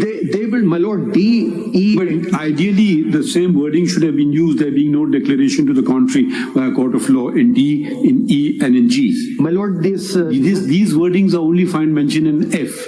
My lord, these were added in F under the 18th amendment. These words were originally not there. And the reason for adding it appears to be, as the Attorney General identified, that under F, returning officers had started disqualifying people by saying, "Aap chautha kalma zara suna dijiye." आप चौथा कलमा जरा सुना दीजिए. इस तरह की चीजें. They can still do that in E. They can. They very much That's can. the problem, you see. What we don't understand is D, E, G are there, and what do we? They're not executable as such. How could we? So, I mean, I myself read them as for the gatekeepers, as the voters, and maybe they keep that in mind and not vote because it's a subjective decision. My lord, but cannot be enforced in a court of law. My lord, that is what in the case of Ishaq Khan Khakwani, one of the learned judges, as my lord, Mr. Justice Faiz Isa identified in Sheikh Rashid's case, took the view that no disqualification can really take place over here. These are very open-ended words. And your lordship points it out in your dissenting opinion in Sheikh Rashid's case, where your lordship identifies the 7 questions which are to be dealt with by the court, because that's... But Mr. Makhdoom, the problem is that I'm facing is that you can't attribute redundancy to the Constitution. My lord, yes. Or to any law for that matter. And then secondly, you can't read into the Constitution. So the time frame, suppose if one were to say that this F applies for that election, that particular election which the nomination papers are rejected, and it ends. And that's not written. So how, I mean, that's the worry that I have. How do we read in a time frame into it? Either we read them with 63 and create a larger timeline concept. How does it work? Or go on the validation point. If I may just add what my learned brother has just said, what I've understood from your submission is what you are saying, Samiullah Baloch does not accord with the Constitution. That's the submission. That's your argument. Can we not say that Samiullah Baloch for its time was good, valid judgment? However, since the lacuna has now been provided by Parliament and they've given a 5-year time limit, both can be reconciled. That was good then, and now 5 years is, if your 5 years have expired, Would you agree with that, or you would not agree with that? No, I would absolutely agree with that, my lord. My submission is that Samiullah Baloch was enacted, was decided at a time when we didn't have this newly amended law. At that time, the law did not, and there was no timeline set. The Samiullah Baloch case was decided in a particular manner. The legislature has now filled that gap. In Samiullah Baloch, it was observed that there is a declaration. Until such time that the declaration stands, then the person would remain disqualified or will not be qualified. Now the legislation says that the period of such a declaration will not go beyond 5 years. Okay, now I will ask you the supplementary question, and I knew you would come here. Thank you. Now can I put it to you that Section 232(2) is unconstitutional? Can I put this to you or not? My lord, that is a very valid question. Of course, your lordship can put any question. No, yes. My lord, because one view can be, which is probably not probably, in my opinion, definitely the correct view, that where this honorable court has interpreted a provision of the Constitution and made a declaration about a provision of the Constitution, then on the doctrine of legislative repeal, that constitutional interpretation can only be undone by an amendment to the Constitution. And that brings us to the question that how could the Constitution be controlled by a sub-constitutional legislation? The Constitution is talking about a declaration, gives no time frame. Could we, through an act of parliament, start adding things to the Constitution? We can't do that. My lord, I would say that the declaration made by the parliament is in consonance with Article 63(1)(h) of the Constitution, which provides a time frame for the kind of offences which will fall under F. Because that involves conviction, that's a criminal case. But if you look at 63P, 1P or whatever it is, the P, the last one. Yes, madam. The Constitution itself allows that through an act of parliament you can regulate this provision. And wherever it's so required, it's given. So, just taking it a little more, suppose, let's imagine Samiullah Baloch was not decided, and we are deciding it today. My lord. Just for the sake of, to take the argument a bit forward, and let's assume everyone agrees with me, and we say since 62(1)(f) does not provide a time limitation for disqualification, therefore let us be guided by other provisions of the Constitution, including 63(1)(h) and (g), where it provides for treason, 5-year disqualification. So let us let this disqualification be for 5 years. Is this sound reasoning or not? My lord, it is, because your lordship is then virtually interpreting the two provisions together. When your lordship interprets... So at the end of the day, it depends on what is in my mind. Are you understanding? Yes, my lord. Is the Constitution so malleable that I can do whatever I want to with it? My lord, if 63(1)(h) was not there, let us assume there was only 62(1)(f), and if the 18th Amendment had not added the words which have been added, which is declaration to the contrary by a court of law, then 62(1)(f) would have been a provision which really provided no timeline. And if a person was declared not to be qualified under 62(1)(f), then the question would be for how long? My lord, the question can be for that term that he has been elected, or he can be re-elected immediately. My lord, for instance, the only other constitution that I have been come across, which is a provision similar to that of Pakistan, where you cannot be elected to the parliament if you are the citizen or have acquired the citizenship of another country, is that of Australia. And the Australian High Court has dealt with this issue. No other constitution that I am aware of deals with. American Constitution, you have to be an American. You have to be an American citizen, but it does not say like our, my lord, 63(1)(c) says, or acquires the citizenship of a foreign state. So a dual citizenship over here disqualifies. In the Australian constitution also, a dual citizenship disqualified.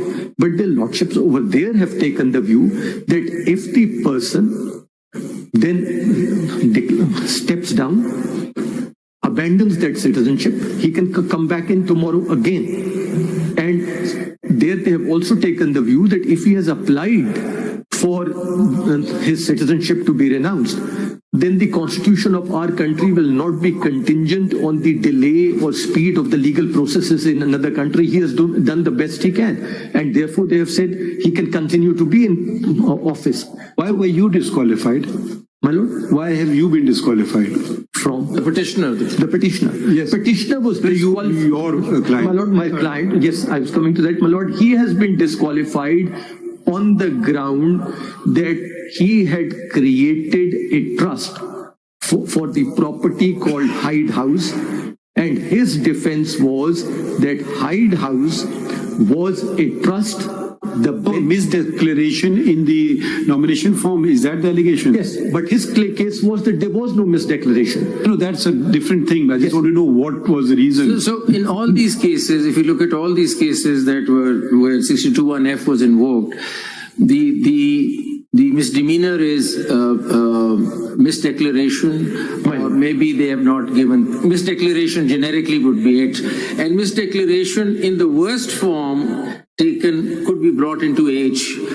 Worst form, moral कहीं हो सकता है innocently भी हो, लेकिन चलें worst form में ले लें, it is moral turpitude, and that provides for 2 years plus 5 years, so that's 7 years. So even if suppose a person did not get convicted because there was no case filed, worst to worst, if the case was there, he would be out in 7 years. So 7 years period could be easily read into the F clause, because that's the only natural corollary. I mean, it doesn't make sense otherwise. Yes, my lord. And again, would there be any incident coming out of F which will go out of H? My lord, मतलब आपने नई case बनाया, suppose मिसडिक्लेरेशन हुई, उसके खिलाफ किसी ने कोई क्रिमिनल केस ही नहीं किया, अगर हो जाता तो वो 2 साल वो होता और फिर उसके बाद 5 साल होता, यही है ना? Is there any situation in F which would go outside H? My lord, not that I can think of. No. Do you think the words in F, it says, it doesn't end by a country, by a court, it says court of law. My lord, yes. Is a court of law different from a constitutional court? Because it could have stopped at the word court. So I just want to know, does it, the of law add anything or doesn't add anything? My lord, of law adds in the sense that probably the returning officer will not have this power. The returning officer is not a court. I'm just thinking in terms of Section 9 courts under the CPC. Are these court of law Section 9 courts or court of law? Because it should have said, it could have ended by saying by any court. My lord, over here, are we distinguishing between the constitutional court and a civil court of competent jurisdiction, or we are not? It's meaningless, irrelevant. This honorable court and your lordship yourself have held that over here the word court of law means a court of plenary jurisdiction. In Panama 1, which was not subsequently followed in Panama 3, this honorable court. What do you mean by Panama 1 and Panama 1, my lord, was the first case which was decided 3-2, and Mr. Justice Ijaz Afzal Khan, writing for the majority, said that court over here means a court of plenary jurisdiction. Meaning Section 9 court. Section 9 court, a court which will take evidence, which will examine the issues where a trial takes place. Or it could be civil or criminal. He doesn't make that distinction. And I would submit that if your lordship have to... Then how did that view change? Without mentioning what they have done in Panama 2 and Panama 3. Is it referred to Panama 1 and Panama 2 and 3, this aspect? No, my lord. Your lordship notices that in your lordship's judgment in Sheikh Rashid's case. Actually, that was not a judgment. It raised a number of questions. Yes, it raised a number of questions. Yes. But your lordship will see that even after Samiullah Baloch, different tests have been applied. The author judge of Samiullah Baloch was also the Chief Justice of Pakistan in Faisal Wavda's case. and has taken a different view without any reference to Samula. Where is that view? My lord, that is reported.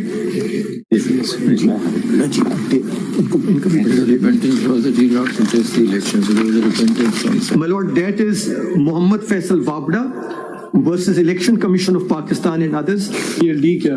My lord, this is 2023 SCMR 370. My lord, 370. My lord, I have put these cases together in a bundle for ease of reference of your lordship. And this देखिए ये और भी sir मैंने और पैसे जाया करवाए आपके सर ये आपके जो 62(1)(f) पे जजमेंट्स हैं ये पहले बताएं ये वाला केस ये sir it is the last tab it is tab 20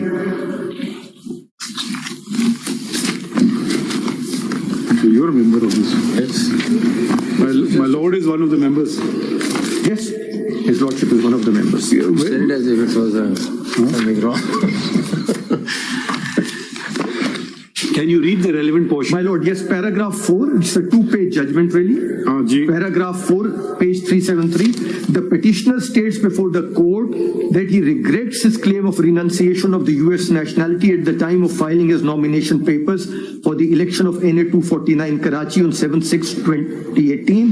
He further states he had then initiated a process for such renunciation, but the certificate of loss of nationality of the US was issued to him on 25th June 2018. He admitted that he was disqualified from contesting the election under Article 61(3)(1)(c) of the Constitution on the date when he had filed his nomination papers for the election of NA 249 Karachi, and that his affidavit filed in with the nomination paper thus contained an erroneous statement which he regrets. In order to demonstrate his good faith in remorse for his mistake, he undertakes that he will resign from the office of the member of the Senate to which he was elected. In view of the said statement and undertaking of the petitioner, we are of the opinion that we need not proceed further in the matter in the peculiar facts and circumstances of the case. And if your lordship may see the last sentence, which is the last 3 lines, it is clarified that the petitioner shall not be considered disqualified in any subsequent election on the basis of the instant. The repentance is that period, that particular election. Yes. And also, but this is after he enjoyed the full tenure of the Senate. Yes. Yes, and then he resigned. He resigned. एक चीज देखिए Samula Bloch में paragraph 6 में the concept of repentance is mentioned. Yes, my lord. But I don't find a finding on it then. No, there is argument of counsel finds mention on repentance. My lord, yes. But then it is, though the judgment talks about Islamic injunctions, this concept is not discussed unless I've missed it. No, it is not discussed, my lord. That judgment is also on tab 7 of this very bundle. So are you repentant? So, Mr. Makhdoom, we could look at it like this, you see. Are you repentant or you claim you've done no wrong? My lord, at the moment you can only be repentant because your case is over. My case is over, yes. And I presume you are repentant. So one reconciliation. Reluctantly repentant. My lord, his case was that I made no misdeclaration. वो तो बात खत्म हो गई. My children had declared it. वो तो हम review करने में बैठ जाएंगे. वो तो फिर हम review करने बैठ जाएंगे judgment. So one reconciliation of 62(1)(f) with H could be that if there is a misdemeanor of misdeclaration and no criminal case is made out, then he just misses out on the election and the matter comes to an end. Yes. But if you want to take it further and you file a case against him which is criminal, then H kicks in and you go through a conviction and 5 years. So there's a 7-year period there and there's an election period here. Yes. Because why didn't you not book him in any criminal case? Because you could do that. For any misdemeanor, you could have done that. If you don't let him go and you don't take criminal proceedings, then there has to be some mechanism, because if you take criminal proceedings, the mechanism is 7 years. But if you do not take criminal proceedings, then there must be some way out also. Because it's short of that, because nobody bothered to take the person on for that misdemeanor. So, I mean, that's one Mr. Makhdoom Ali Khan, but I think, can we go back to Faisal Wabda's case, please? My lord, yes. You said Samula is not mentioned. Samula is mentioned there. It's mentioned. ये जरा उससे पहला वाला पढ़ने, therefore. बिल्कुल उस paragraph में mentioned है. It's mentioned, but not followed because Islamabad. Just पढ़ने जरा सा. Therefore, it was concluded. My lord, उससे अगर जरा ऊपर आप देख लें, the Islamabad High Court found that the petitioner was disqualified pursuant to the case reported as Speaker National Assembly of Pakistan versus Habib Akram for submitting a false affidavit. Hence, no declaration was required. Therefore, it was concluded that the consequences given in case reported as Samiullah Baloch and others versus Abdul Karim Noshirwani would follow by finding that a formal declaration by a court of law was not required to disqualify the petitioner under Article 62(1)(f) of the Constitution. The impugned judgment has in its para 11, 12 and 13 therefore misconstrued both Habib Akram and the Samiullah Baloch case. So they say it's been misconstrued, and resultantly the impugned judgment is legally not sustainable. How do you reconcile the two? This judgment and Samiullah Baloch? My lord, if Samiullah Baloch No, how do you reconcile the same two judgments by the learned same judge? My lord, my submission is that if Samiullah Baloch was strictly followed, there was no way out but to disqualify Mr. Faisal Wabda in Islamabad High Court.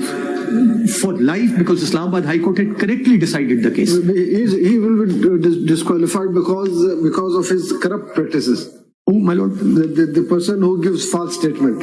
Yes, the corrupt practice defined in section 167 of the election laws. My lord, yes. But for that declaration, there must be criminal proceedings as provided in section 174. Yes, penalty for corruption or corrupt practices. उनको सजा होनी चाहिए court से. जी. Court means criminal court. Your lordship is absolutely When there is no right. declaration from the court, can person be still called as a corrupt practice? My lord, that is my submission that 62(1)(f), the declaration which they're thinking about is the declaration under now the Election Act 2017, previously the Representation of People Act 1976, and the words used over there were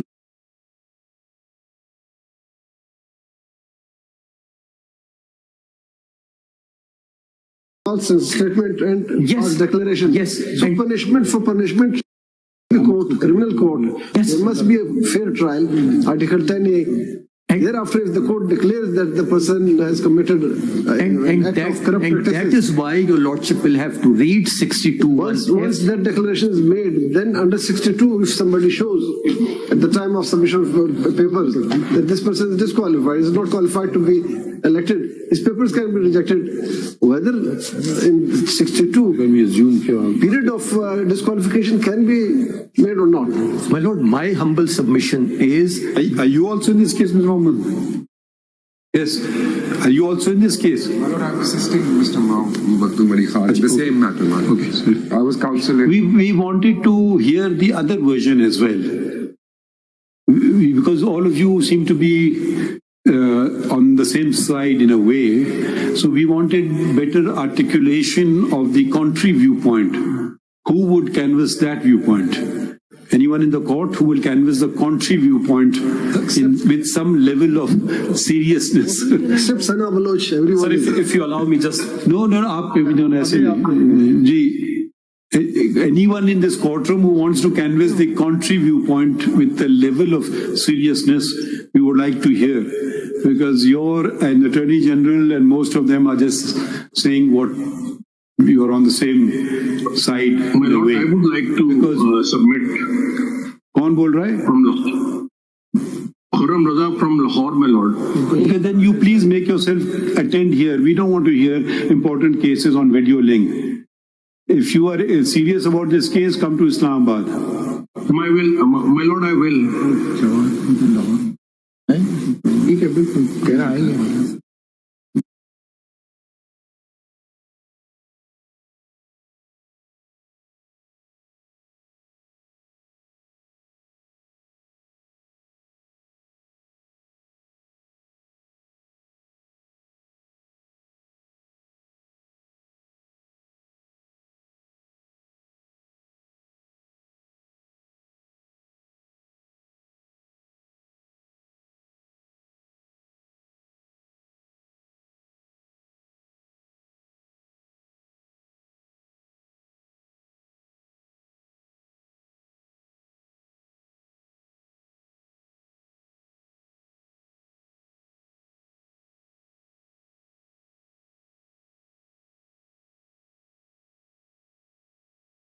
Someone who has the opposite viewpoint, senior counsel, Mr. Maktoum Ali Khan. my lord, Contrary viewpoint. I think all the respondents. Where is Mr. Shoaib Shaheen? He was here in the morning. Would he be canvassing the contrary viewpoint? Shoaib Shaheen साहब चले गए? अच्छा. Mr. Babar once supported the lifetime ban in the Samila Baloch case, so he might be a.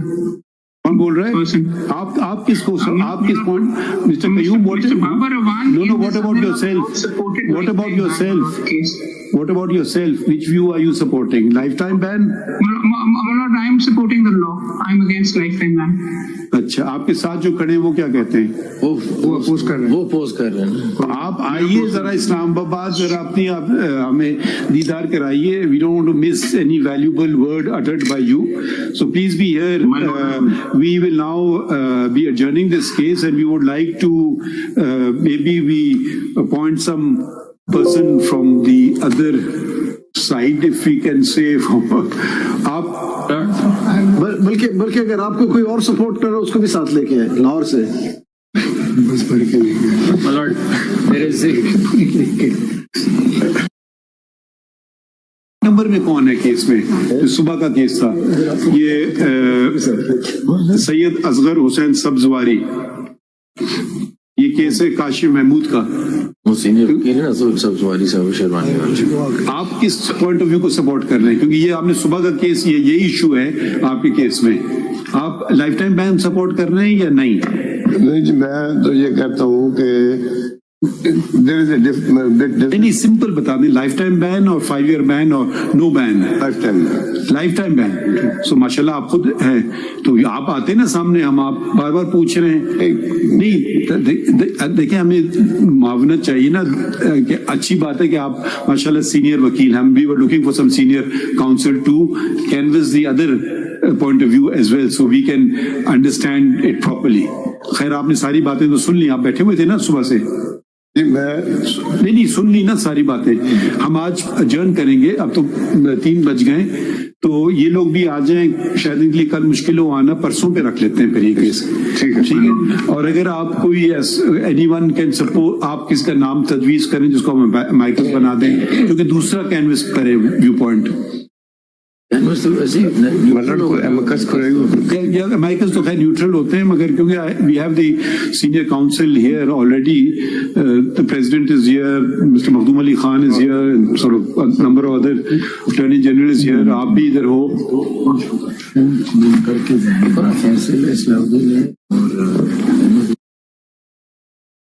Faisal Siddiqui साहब हो सकते हैं. किसी case में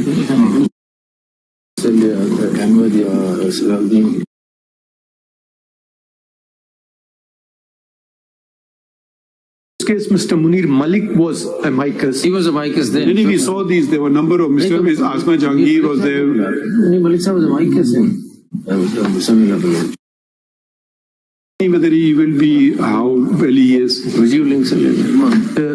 In Samula Baloch. No, but I thought the respondents would be opposing this.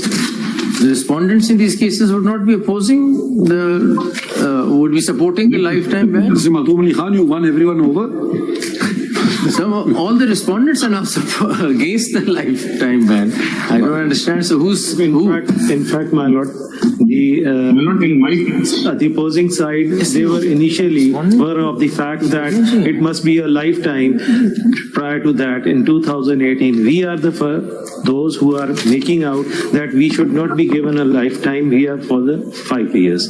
So only one thing is this, my lord, the whole scenario, I want to just add one thing, that is that a declaration and the conviction, these are the two words which are very necessary to be adjudicated by this honorable court.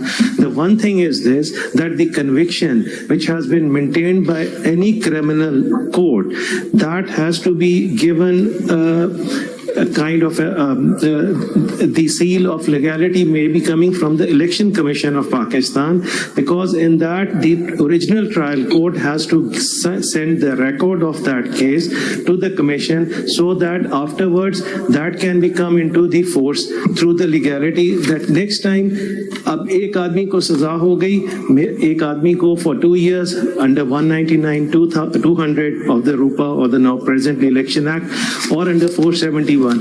That conviction will thereafter be sent to by that court to the commission, election commission. The election commission will then going to file a complaint against the. आप मुख्तसर बात करें ना, आप अपनी तकरीर कर रहे हैं, कुछ बता दें क्या आप कहना चाहते हैं? 62F1F की जो प्रोसीडिंग स्टार्ट होंगी वो इलेक्शन कमीशन की कंप्लेंट से स्टार्ट होंगी। मैं ये कहना चाहता हूँ। इसका फायदा क्या इस बात से? ये फायदा है कि बगैर सजा के आप कहते हैं कि बगैर कोर्ट के कमीशन के आप कहते हैं कि डिक्लेयर किसी को नहीं किया जा सकता। नहीं सर, नहीं, कोर्ट जो इलेक्शन कमीशन को फिर भेजेगी और वहां से कंप्लेंट इलेक्शन कमीशन की कंप्लेंट पे हो सकता है, ये आप कह रहे हैं 62(1)(f) के ऊपर पोस्ट कन्विक्शन। जी सर।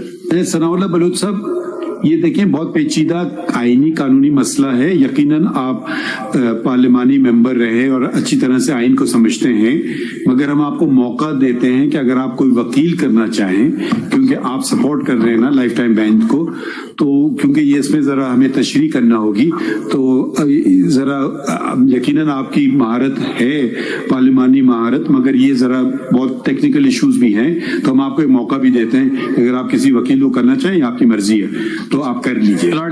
ठीक है, हम आपकी बात हम नोट कर ली, मगर वो देखें फिर हमने जितने बहुत सारी आर्गुमेंट डिस्कशन यकीनन आपने सुने होंगे, तो आप अगर कोई करना चाहे वकील, हम कर लें, तो हम परसों पे फिर इसको रखते हैं, परसों केस 11:30 बजे। मैं सर इसमें CMA first application RO has rejected my nomination papers on the ground that disqualification is perpetual and for life. इसीलिए तो हम चाह रहे थे ना, once and for all supreme court बैठ करके ये तयन कर ले, बिकॉज एक आरो कुछ करेगा, दूसरा आरो कुछ करेगा। अच्छा mister Makhdoom Ali Khan, one other issue My lord. One is, you win all or lose all. One is the middle way. The middle way is that Al-Samrez was, the law undid its effect. Can we have the list of those cases where a non-obstante clause, irrespective of anything held in a judgment, and they were sustained? Because that could be the middle way, that we don't touch the judgment, but now that the law has come, it occupies the legislative domain. This is one aspect. The other aspect which has not been touched upon is that we have only read the constitutional provisions so far. Most of these cases deal with the earlier election laws, which was ROPA, Representation of the People's Act 1976.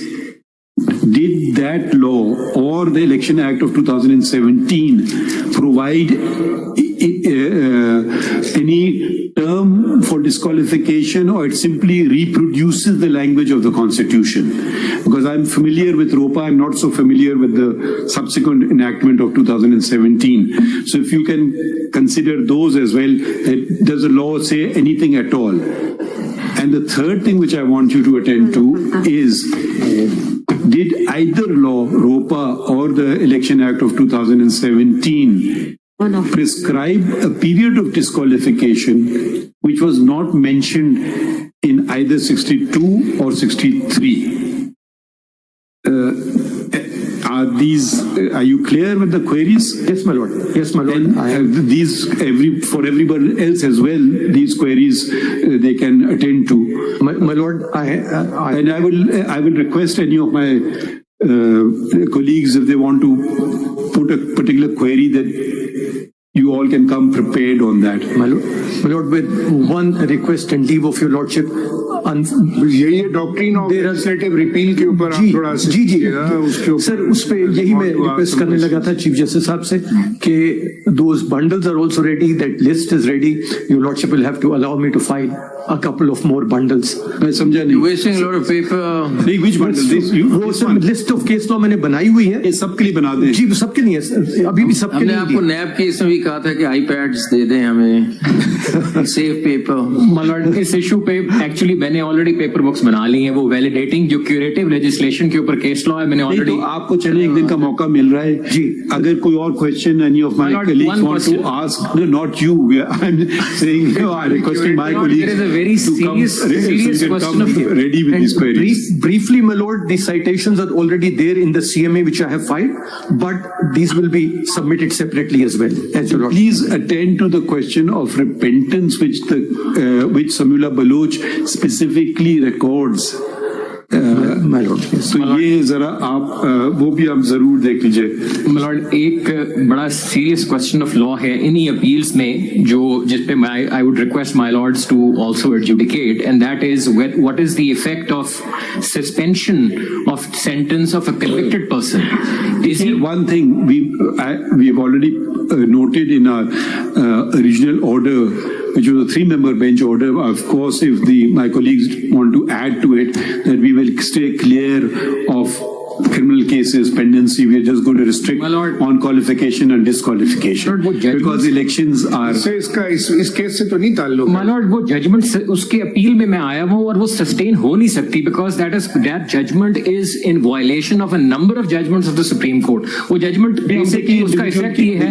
हम principle of law तयन करना चाह रहे हैं। Individual cases हो सकता है हम उनको अलग कर दें, फिर सुने, छोटी बेंचेस सुने। ये 7-member बेंच अगर सुनने बैठ जाए तो पूरे इलेक्शन खत्म हो जाएगा।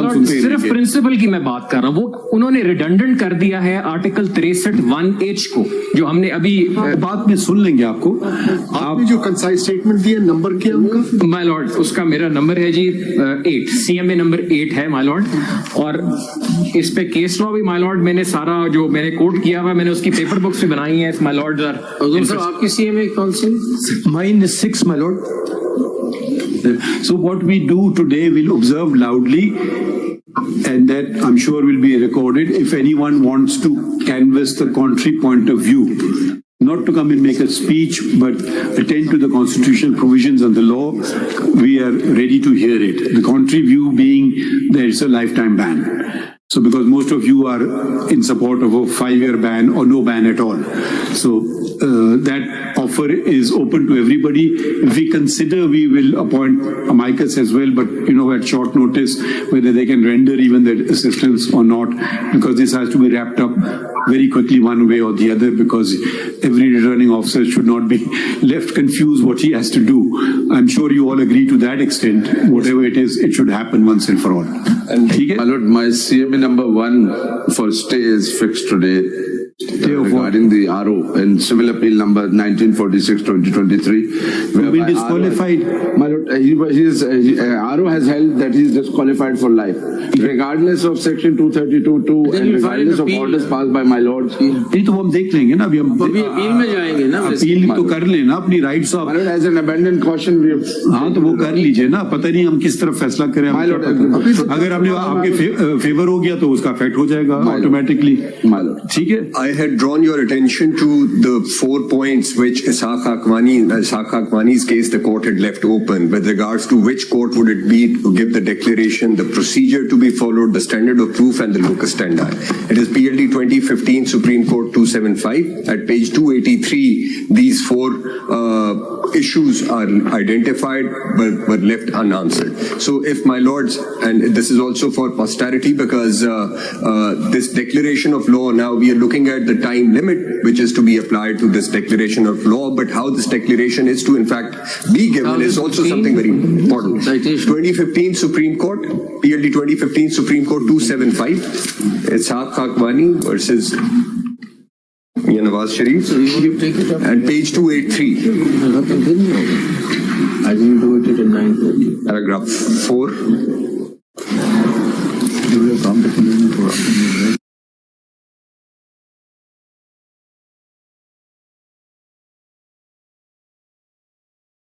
In a judgment, my lord, in Roshan Ali Brero's case, your lordship has also raised that similar question while dissenting, my lord. That question is still parked, my lord. Which one? Is appeal to the future, my lord. 2019 as CMR. Yes, this is 2019. This is my lord. 2019 as CMR 1939. 1939. So appeal to the future. Are we the future? Yes. So now is a good time, sir. चलिए इसमें लिखें फिर। या आपने भी appeal to the future कर दे।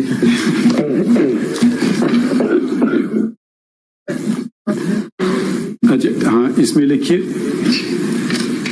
CPLA number 2680/2023.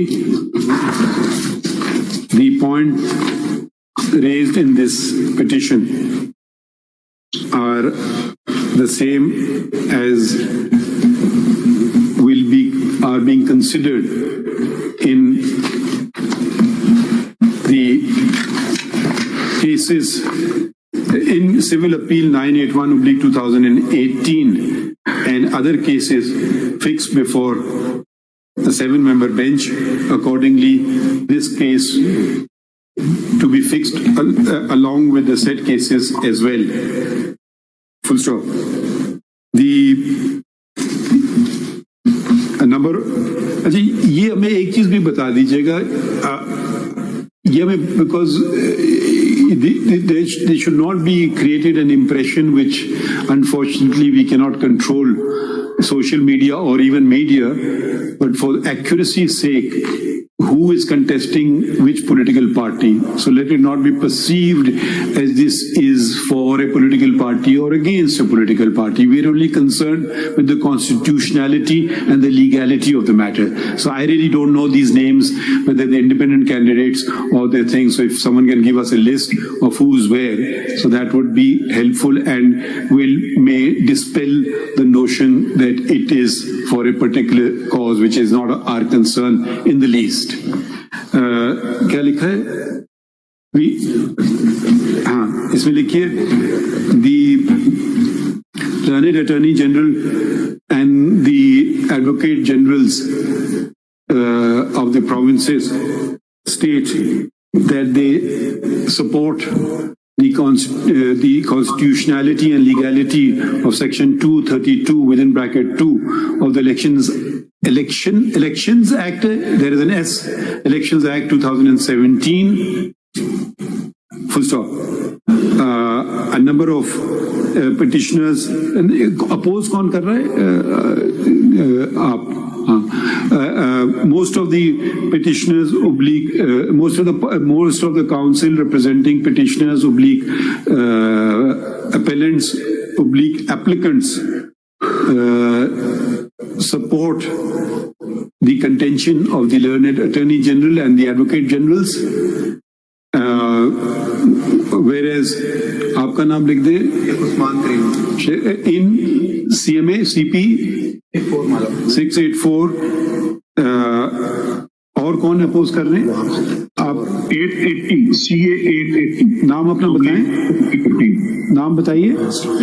Khurram Raza mister Khurram Raza, mister Khurram Raza in CA 880 oblique 2015 states that the lifetime it should that it is a lifetime ban.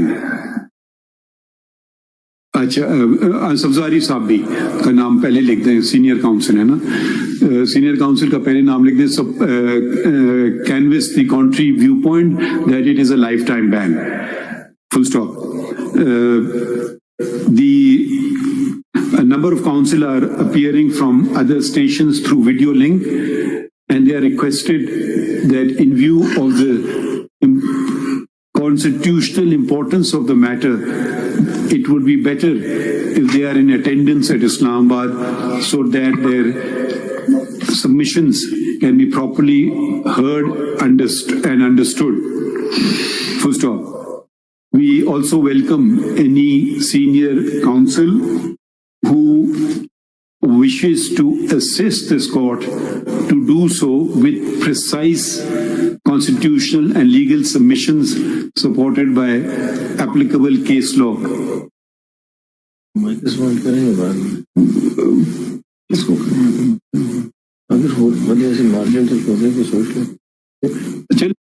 लगता है कि अगर हम कोई माइकस अपॉइंट करें शॉर्ट नोटिस पे, पता नहीं it will be fair to amicus और नॉट.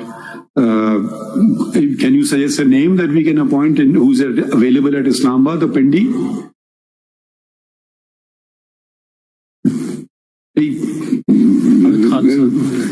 कलवे हसन साहब एक सीनियर वकील हैं, और कोई और अगर आपको इस्लामाबाद दूसरा आना चाहिए ना. आई डोंट नो फॉर्मर जज ऑफ हाई कोर्ट लाहौर यहाँ मौजूद कोई इस्लामाबाद पे, अब हम उनको लाहौर से बुलाएं किसी को? इस्लामाबाद में होते हैं. कौन? पिंडी में होते हैं. कौन? मौलवी अनवारुल हक साहब. हाँ, मौलवी अनवारुल हक साहब. ठीक है, इन दो को करना है. My lord, he is not enjoying very good health these days. He's having issues with his health lately, my lord. Maulvi Anwarul. तो नहीं, हम ऐसा करें, हो सकता है हम अपॉइंट कर लें जरा, बिकॉज वो कह रहे हैं उनकी तबीयत ठीक नहीं है.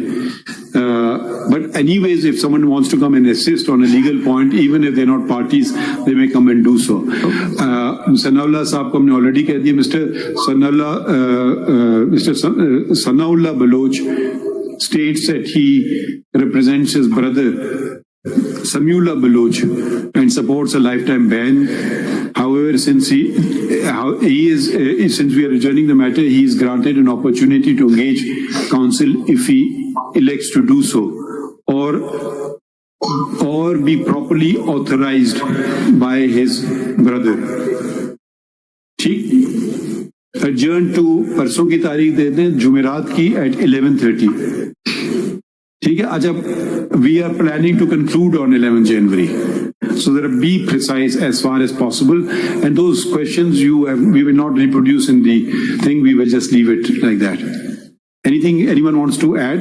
My lord, only this, that if your lordship is willing to consider as far as Karachi, then Mr. Faisal Siddiqui can be a choice. That's the name that we're thinking. Yes, Mr. Salahuddin Ahmed, Faisal Siddiqui. Salahuddin Ahmed, Mr. Faisal. Unless they're in one of these cases. Ji. So we have will to check with them. We will just we may add some micros.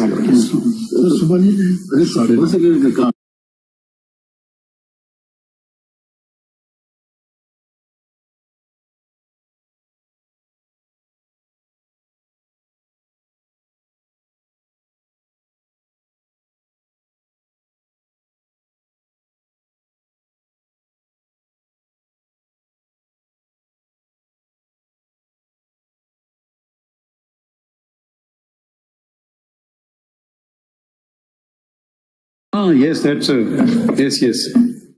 See, so we will see availability and we may appoint, and you can mention them if they just want to come themselves. It's an Attorney General loyalty kind of concept. No, but my lord may also then consider Mr. Ashtara Saab Ali, because he had a certain, he was the Attorney General when this case was argued. That view is already there. I know. But we were looking for the We need alternate view, the other view. we need opposite view. ठीक है, Opposite view की तरफ से thank कोई वो हो. आप opposite view ही देख रहे थे तो मैं इस कंटेक्स्ट में कह रहा हूँ. चलिए, thank you everyone. Thank you, man.